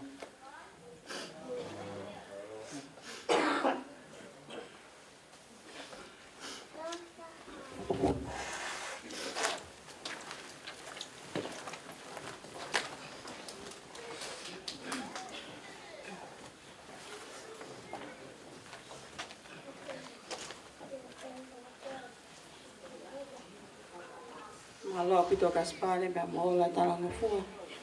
Ko le peke whakahau te ki pōpoa ki konu si au taki mai. Kai kore atu ki e ofa pa mo e whanau e toko wangi au. Ke mo hoko mai he ose whakahau atu ai pōpoaki o whakahau mai ke te au. I he mō meni ki koe ni.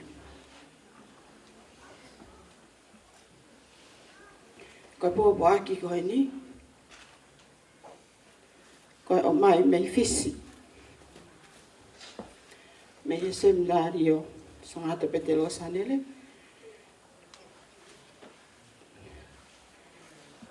Mei ki uhiki. Kua pekia. A ene tamai. O kune loto ngako. Pātere.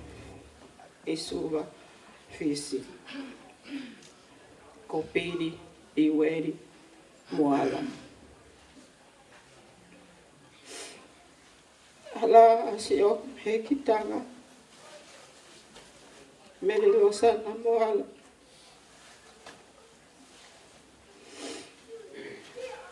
A kuongo kia te au.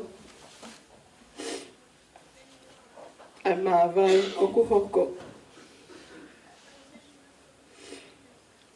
Ko e kulotu upe. Ki whakaua, ki te koe, ki wahala whanonga.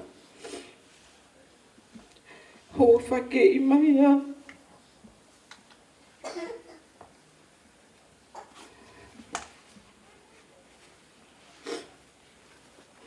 Ki e kuta mua. Moi whainga o whakahoko. Whakaau atu ki he kawai e taha. Ia e tamai.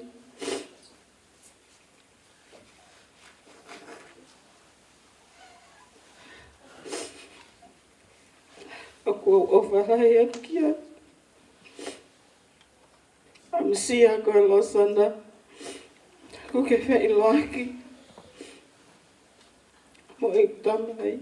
I kawai e taha. Mo hu whake i mai au. Mo si e ku whainga.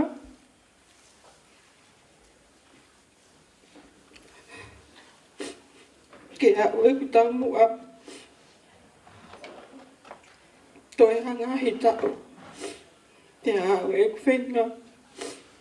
Ko ke tuku pātai. I kai te ke au ki he aho. Na au whaka amua. Ko lotu atu Mele Losana. Hu whia atu ko lau maali e. Ko ofalahi atu ke whaamiri kato ape.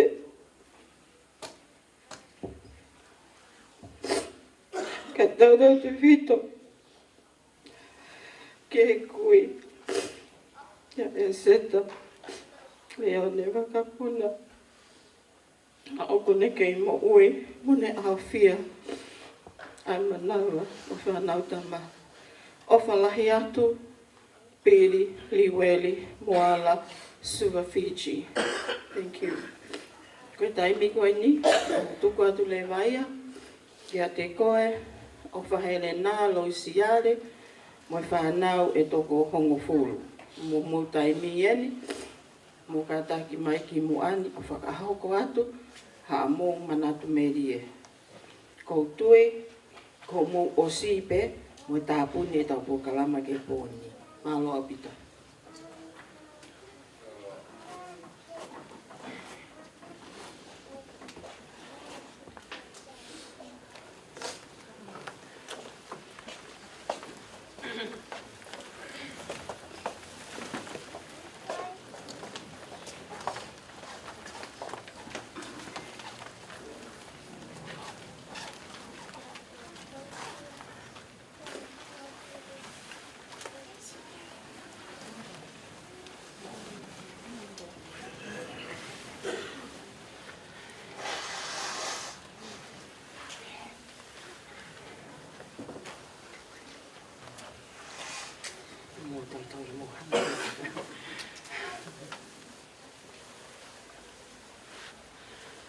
Mo a pea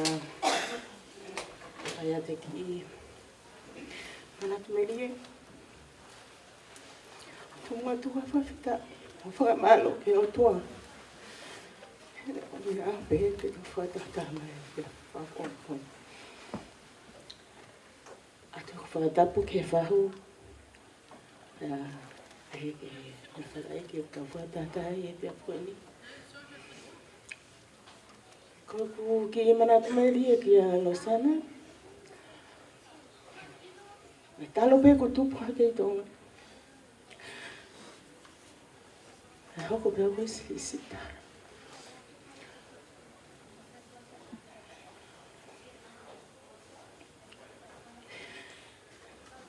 Kolo sanana e anga pe ka te hau heanga a whewani. He te gege o mawa. Ha wa e whaatala ho i kalo sana. Kai mari mari pe. Kai awa pena ne mawa te hanga mio i anga turiki. Ha we ke ko hoa.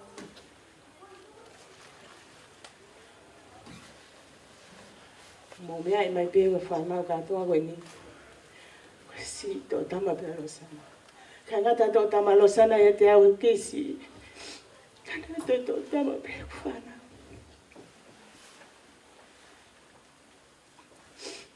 Losana.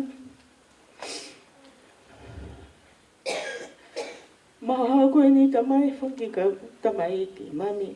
Ko hai to katoa. Hei puha. Ko to lang ko Losana. Pakena to. Tanga Losana ke tu ke tau arki api. Os mau ne loki fua mau.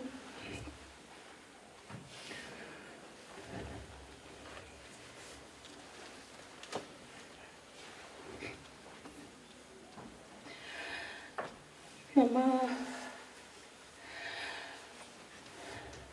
Fio he mo Losana. Nai lau ka Losana ko whai.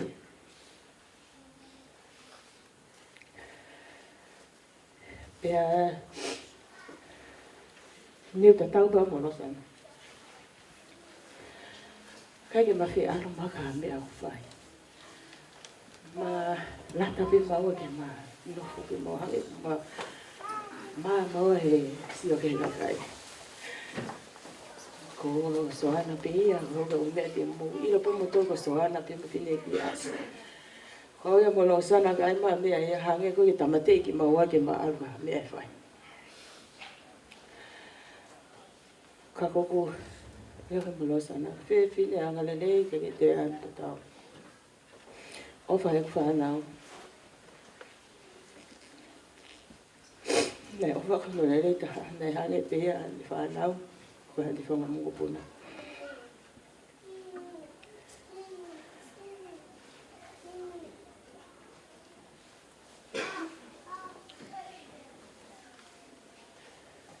Losana. Ala fia mali. Malo e mea katoa. Nā whaka amange pete ke boi wholoa. Ke aonga ke whanau na kera ia.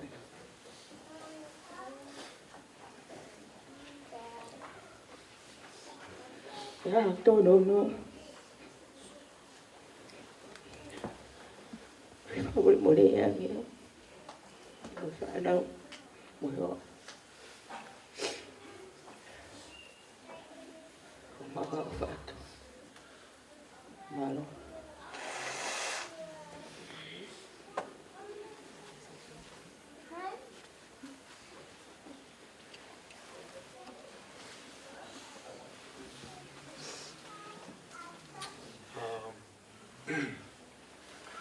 Just want to say sorry that my Tongan is not good. Just gonna speak English.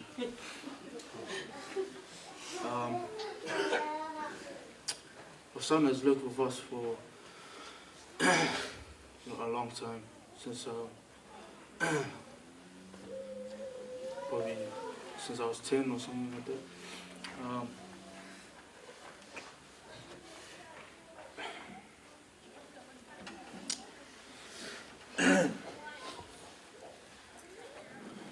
There's one memory I have when I was 12. Losana used to have this boyfriend that would come and pick her up in the middle of the night. And I would be the only one awake because my window's in my bedroom, the window's at the front. So when her boyfriend would come, I'd always tell him to to buy me food before he can pick them up. And I'd stay up and just wait till Losana gets back home.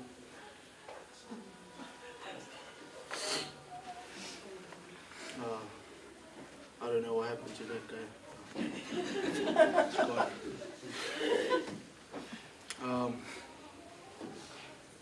I'm gonna miss hearing her voice.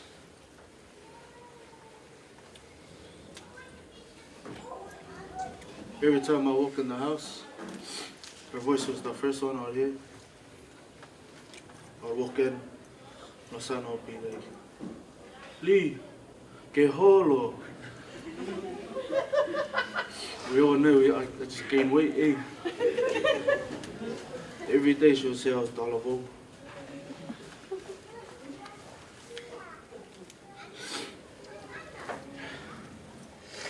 Our home's not going to be the same.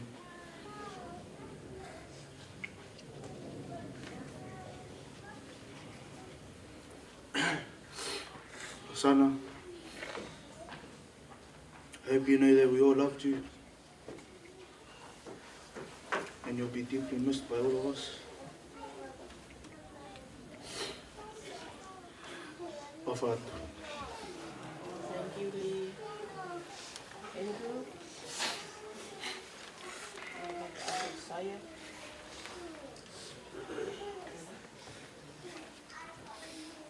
Lotos.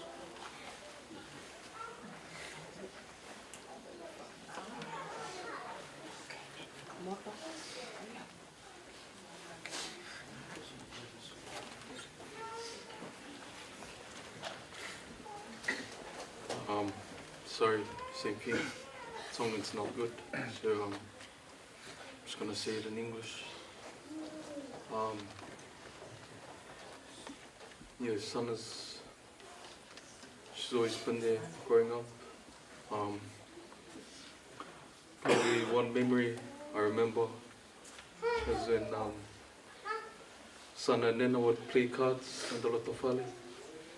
And every time Sana loses, she would just lie to Nena and say she's gonna get bathroom, but really she gives more.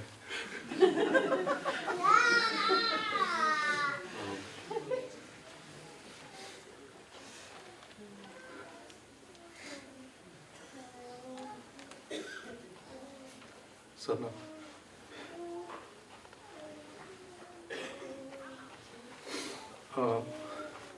We all miss you.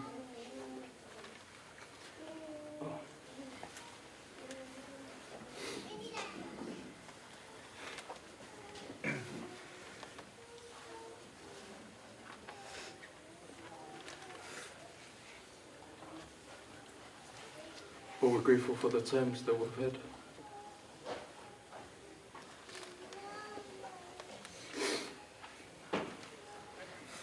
We know that you're in a better place now.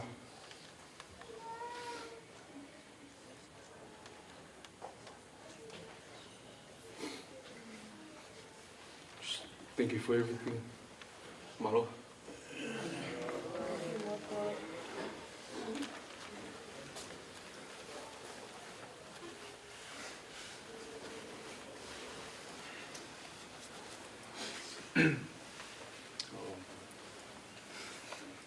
Same as we can't really speak tongue.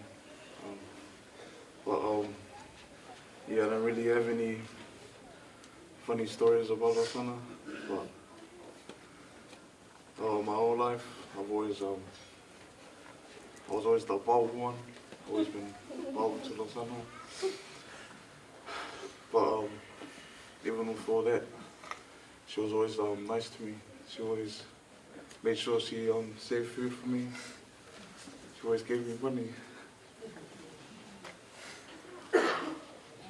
And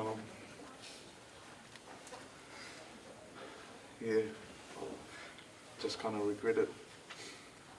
Took it for granted.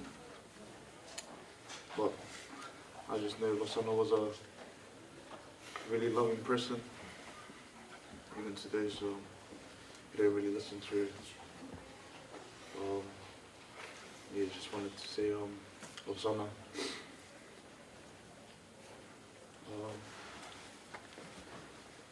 you're in a better place now. Steve, just watch over us and keep us safe. For your big mama. Thank you, April. Rona.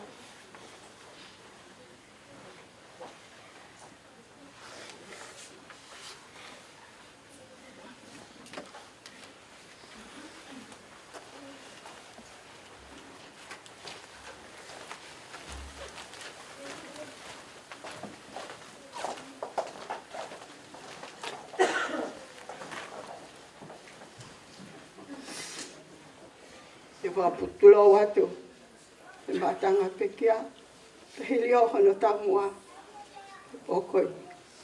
Kau ngau e anga ake e whakatapu ne kamata ake, e whaami koi ni, e pekia. E whatulo watu Losana, kau tau haki manat meri, maau. Koe manatu ki whaavona, ne ulele atu o whakafoke atu a Mele Losana Moala. O kuhu mai mo ene ki toka toko. Pakoine whakalehana e pehe. O whatari mai ange. Pe au tu atu. O kuha o puke hoku ni maa. O wha. Toku manatu ki he mate e kwa e. Nau sio ki ho wha e na e tau wala lahi au pito. Kou whia ilo ki ai. Koe hae uhinga. Iau talanga. Tau wala lahi pia tu te ia mea kau hae utu kutoa pe. O kune toi whia ilo pe ka te au. Moene. Heke heka hifo heke isea. I whaona pe au toi tangutu i whomua. Koe ku mao pe ki ai. E Losana hao whia ilo. Nau ilo ai ahko ia. Nei hau ho whae, pe ko ho koi. O vete tau wala ke whakasisi. Koe e nāk tangutu ai pe ke utok whakaosi. Heu koe keu lea. Heu ko mautup whewhine. Ko soane a mato, lai taha. Na mau hoa ki a Mele Losana. O iai ai whewhine e taha ko vika ki a tute ki a. Pe koe e nāk mau pe ki ai. Koe kau whahu e nau alu ki he kukui ki a Mele Losana. Koane, ko ta mai ki peo. Pata. Ka mori mohea. Ko ia Losana e manatu ia te au. Kai ke tu, ke hau. Tuku ane whanau mo ki motolo. Kai toki tala ho tatoto. I ho fia ilo mai ki a te au. Ko hae uhinga na e ta wala lahi ai e whae. I ho whae. Ko anga e tuu ai whamiri. Pe a kou lau noa mau pekia e se tala. Pe he ke ta mai tangata. Kai ai ai ta e mahina lahi e toko lahi e tau tupu koe ni. Ki ho tau haunga. Mahino e pe e se ta ai tuu. Mo e tuu. Ke kau hau tu. Ko ia Losana. O kou hau peke ata manat mele ko ia pe ke to e tuu hakere wata. To e oma. Ko toki mahino ka te au. Ko whaita ia koe, ko o pau. Ko ia Losana, ko ofalahi at ka koe. E whakamawa e pō koe ni. Ne wongona pe, kau whenga pe, ke wak mai. Tala pe ke he hoa. Nofo pe mo eiki. Kau alu, aski he, me whaka eiki. Ko ia pe ki manat mai lie. Me he whamiri, ha utu. I ek whae, me tu Mele Losana, tu au whae ki atu.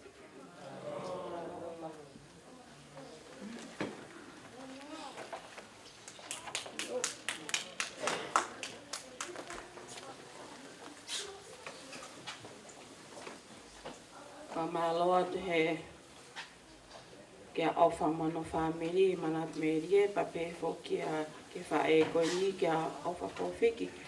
Ai manat merie, Mangahi re son ki tau ako me ai anga e tau tuk whakatonga mai whamiri. Ko e mō meniti ko e ni, ko sef ke taimi, wawe au pito ko skuatan me hiwa. O ko sio at pe au ki mui ki heku kamo maka nei sini ke oange muahano ki whainga maarie. Pea ko i ai, ka nei sini, tui tā wake, ka taki mai, o ko whatai mi e ni ko tupe kwai peho taimi ko ni ko tuku at maalo.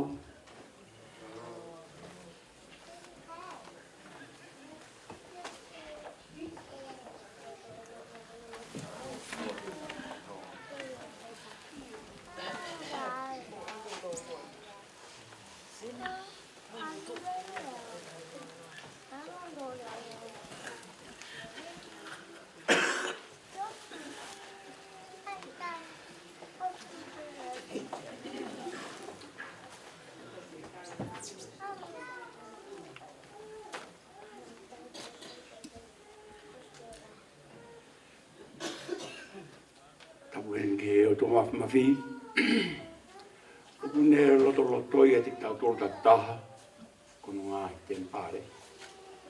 Patapu he ni ke pekia. A bevo ki a hoeki. Mama tā pūre. Ka whaina ki whaha. Koe ki motuan whoki o muri ke whamiri. Koe lahi e hangahi tarami mua. Ai masiwa. Ka lahi e puria horoa he ngai whanua. Koe whi maha muui ma e whamiri. Ka oku hange koe si i whae koe ni. Oku kai ke mamahengi. Koe ngata pei he kui. Ko iurelei pe au ia. Aha mau. Ko anga. Ko whangwhai tangata a kuia. Nai toko whaa. Koe whai tangata. Kei ki ulawa e au ia ki whangata tōnto ku ua. Kei ki ngau tōru. E me pena ofa. E te ki. Koe haka si whae. Nai toko tahape. Koe ia e whakataen ki o tua he whanga maari e. Ke lawa ki o rere mai ki mua ki heni. Ke whai ha ofat ka ti motohunu ko tōpe. Anga hi kupo whamiri. Tati wiki hanga tō tahana tō girea whamuinguini. Kia ofa. Koe kaha ia. Ai tō ua e ku. Whanatoko e ku kui. A tō mata moana. Muswani a mata. Ia koe whanau koe ana mau. Whenukai ki mau tōre he mau kei ki. Wa ope ki he whine eki a ofa. O mau kei mau pe e whakapa apa koe. Tanga o nufo whamiri ki mua. Koe neonga pe koe whakakasin. Ka o kei lau pe a e whine eki a ofa. Ko kufi whine o. Hange pe koe te wataha koe ni e whae ka e set. Ko whangatu whawhine pe o. Nei o mahe o tua. Ke u whakapa apa ka tiki nau tōru he mui. Ka ki harea whi unga e maki mu tōru ko toa. Whanau ho eki muha mata apure. Halot. Mo lao mahe po koini. Mo tū taimi. Ko he haka si whae koini. Ko okola he pika tiki mo tōru ko tōpe. Marau pita bai mo whinga maari e. O whata.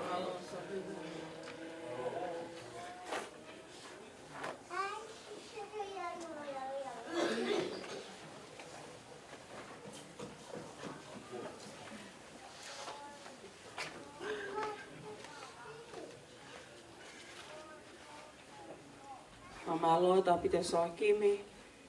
O tuku whainga maari e. Kakasi ilawa mai o atuha. Haki pui pui tua. Ki he whamiri. Pea mua ofa lahi. Ki o tau whamiri katoa. Koe tau taimi oku kei toi pe. Oku whakaata atu pe ai whainga maari e koe ni. Lawa pe ke mō whailoaki. Ka kou tui te utuku at pe koe hawhe pe a hongo fulu. Whakaata atu ke mō whailoaki mō e pekia. Pea tau tari ai ke tau lotu wawhanga tuku. He kuwhi e mao pe koe hongo fulu ku tau mawahe atu me he api koe ni. Koe whainga maari e koe ni.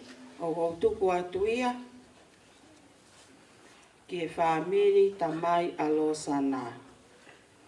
Ki ha taha pe, o kune fie mao ke ne whakaao ngai, ai ki mō meniti koe ni, a ke kātaki mai ki muani, o atu peha ki minite taha minite ua, whekau aki pe mo Losana. Malo au pito.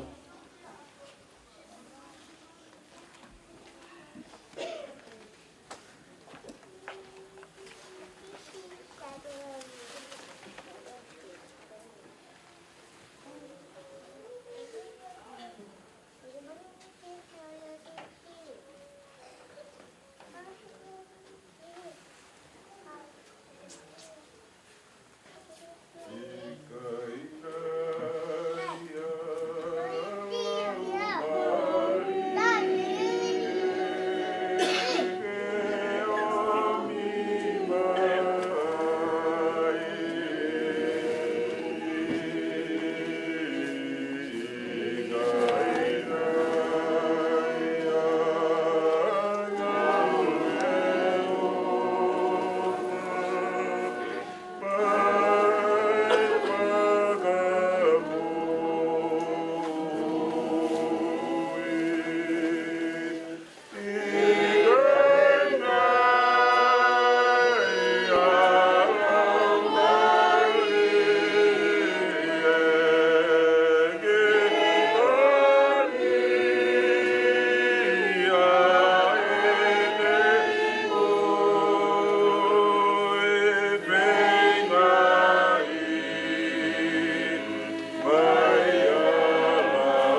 Ko rea te koe tā whainga maari e koe ni, ko ia pe whailoa atu mo e pekia. Ko e whainga maari e koe ni, toi peha tau ki meni te whitu, pea whakaosa te tau polo kalama. Ko whainga maari e ni, ko e pe whailoa mo e pekia, ta mo kāta ki mai nalo.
si pepe.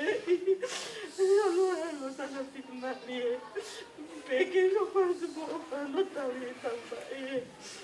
Nah, itu kan mari-mari pe jani.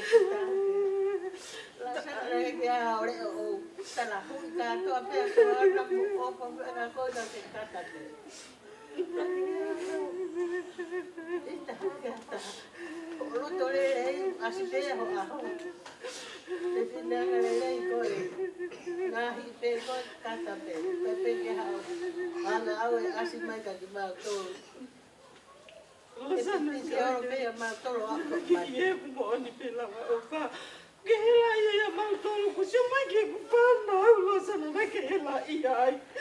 Ka betu ko tu pekito lagi ke to kanga ika pa wonga we. Lagi ke kupana losana ko na au ka ko ke ona ko.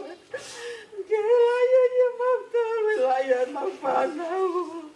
Jamais correni o petilo e pai que porque cata e corre. Que ela coloca na boa que pana o que foi a foi. Nossa nave filho o pai. Ela ia matou que ela ia pana o tio que não pana o tio que não pai nossa nave quando cai fome. Cortau e que a coisa cortau e peca mari peca que vale a pena papai tu até não sana pa eu na bata mutala e que coisa ai we cai pe mari pe a losana mari pe eu cai pe que ia tai a losana pe mari tu peca mo pa que não coisa se eu não tava então então, estou aqui que te paga tarde, se tu cuangue con. Não, sana tala, mas ofa que cangala ta, mas ofa ya na so.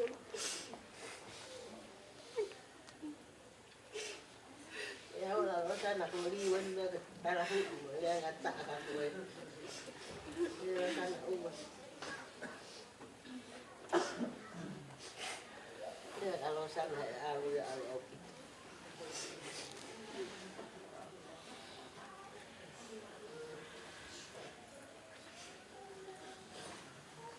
More a lo sana, tanto more ala kata.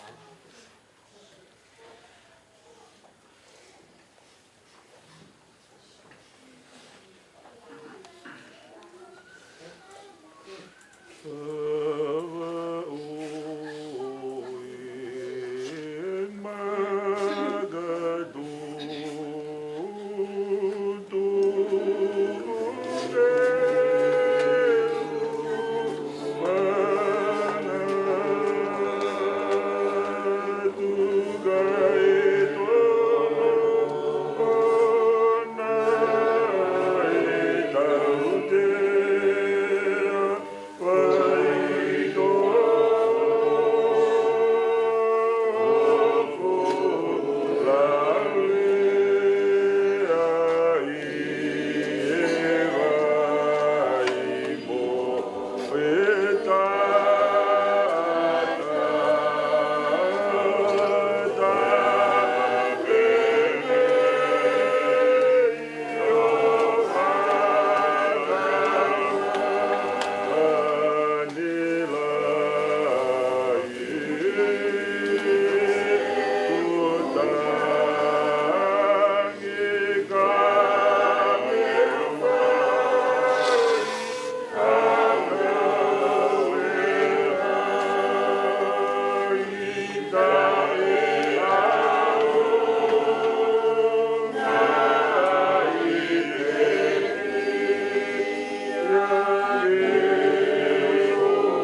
Tulawat. Ako pakatapo. Kain na paku. Bertamu ako sana. Tataku na kau tana. Sepangai o te kia. Kilio kau fai te kau. Mha fale fa. Ki patong ya toa.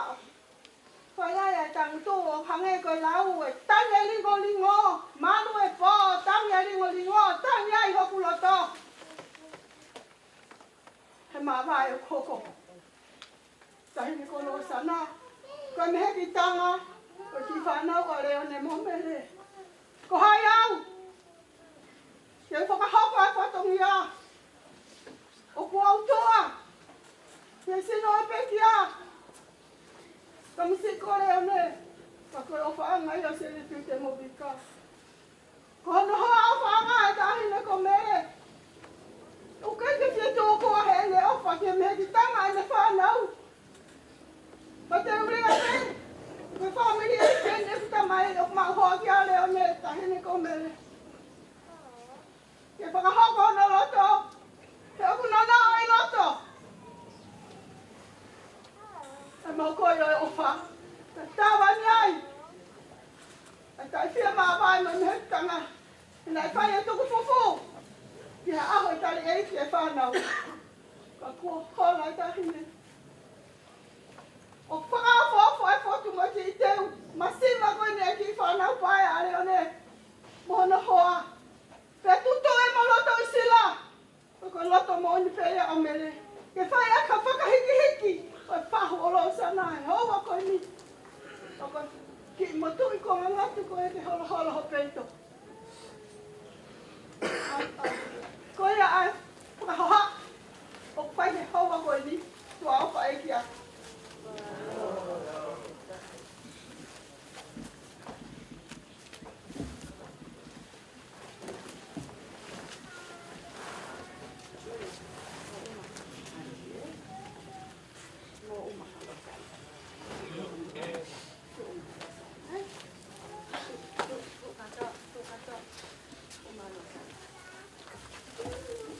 Uma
ke a fia ai to ma i he pangaini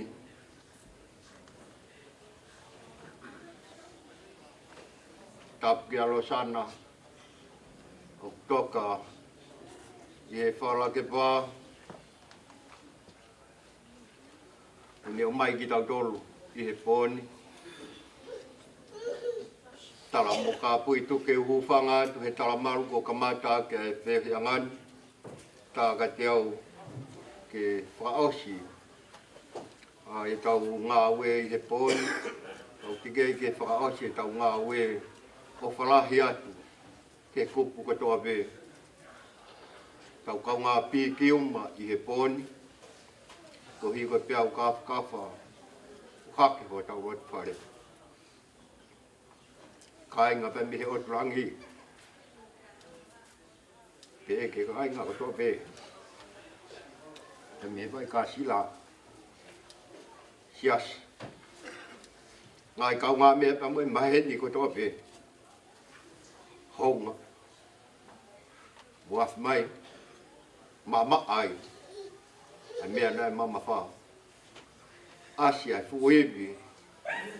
Pero tua maf e pehi o kau whai i he pōni. Wholawholahimi e whakaosia ki ai tau ngāu e he pōni. Koe whaangeau o himi. Tau muia pei lalo. O ku whai fufunak pe ai pōre ai o tua. Koe fu misteria talo mei mua i mua. O kone kofu aki aha au pōri whau. Pea ni heka he a whaa. Buhala he peau.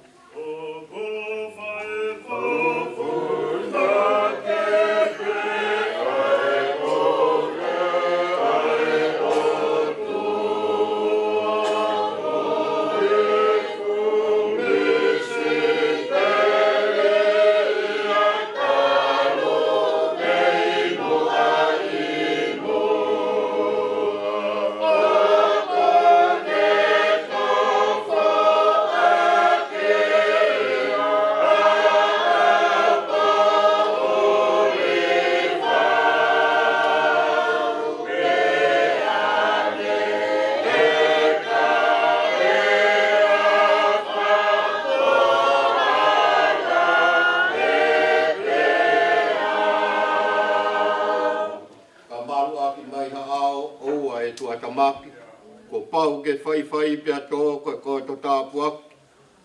Ha, ko vinai a tala muka. Mahi e lau mukona. O a ke whisi be mo fua. Kai whaka o fofa.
Ai ke fulirei.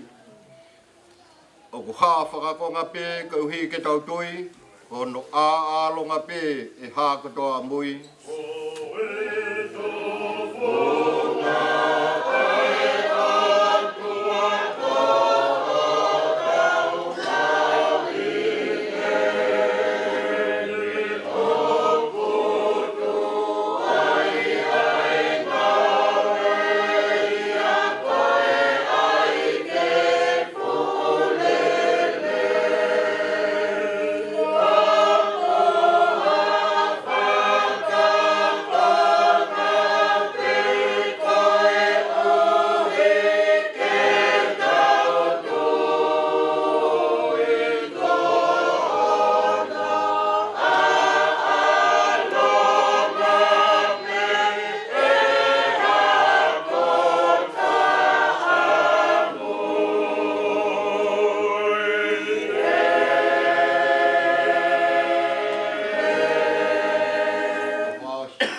ai ki ko si suklais.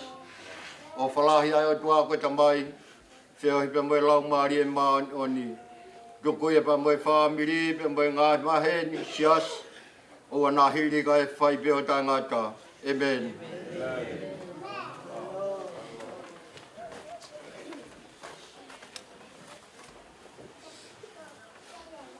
Tōgeu talape mo ka pui. Kau whamalmalo at pe mua he tala whaki ko si kamataka e tau whiohianga. Ko whaia e te ngihia pe mo e loto mama. E ko pahapia ke kafu e loto. E ko kafu e hoko hoko. Ko iai tahine Losana. Toka pe i o toka anga. E tu pe mua ke whakao se proklama koe. O maolahi atu ki he pailotu ki a mawakara.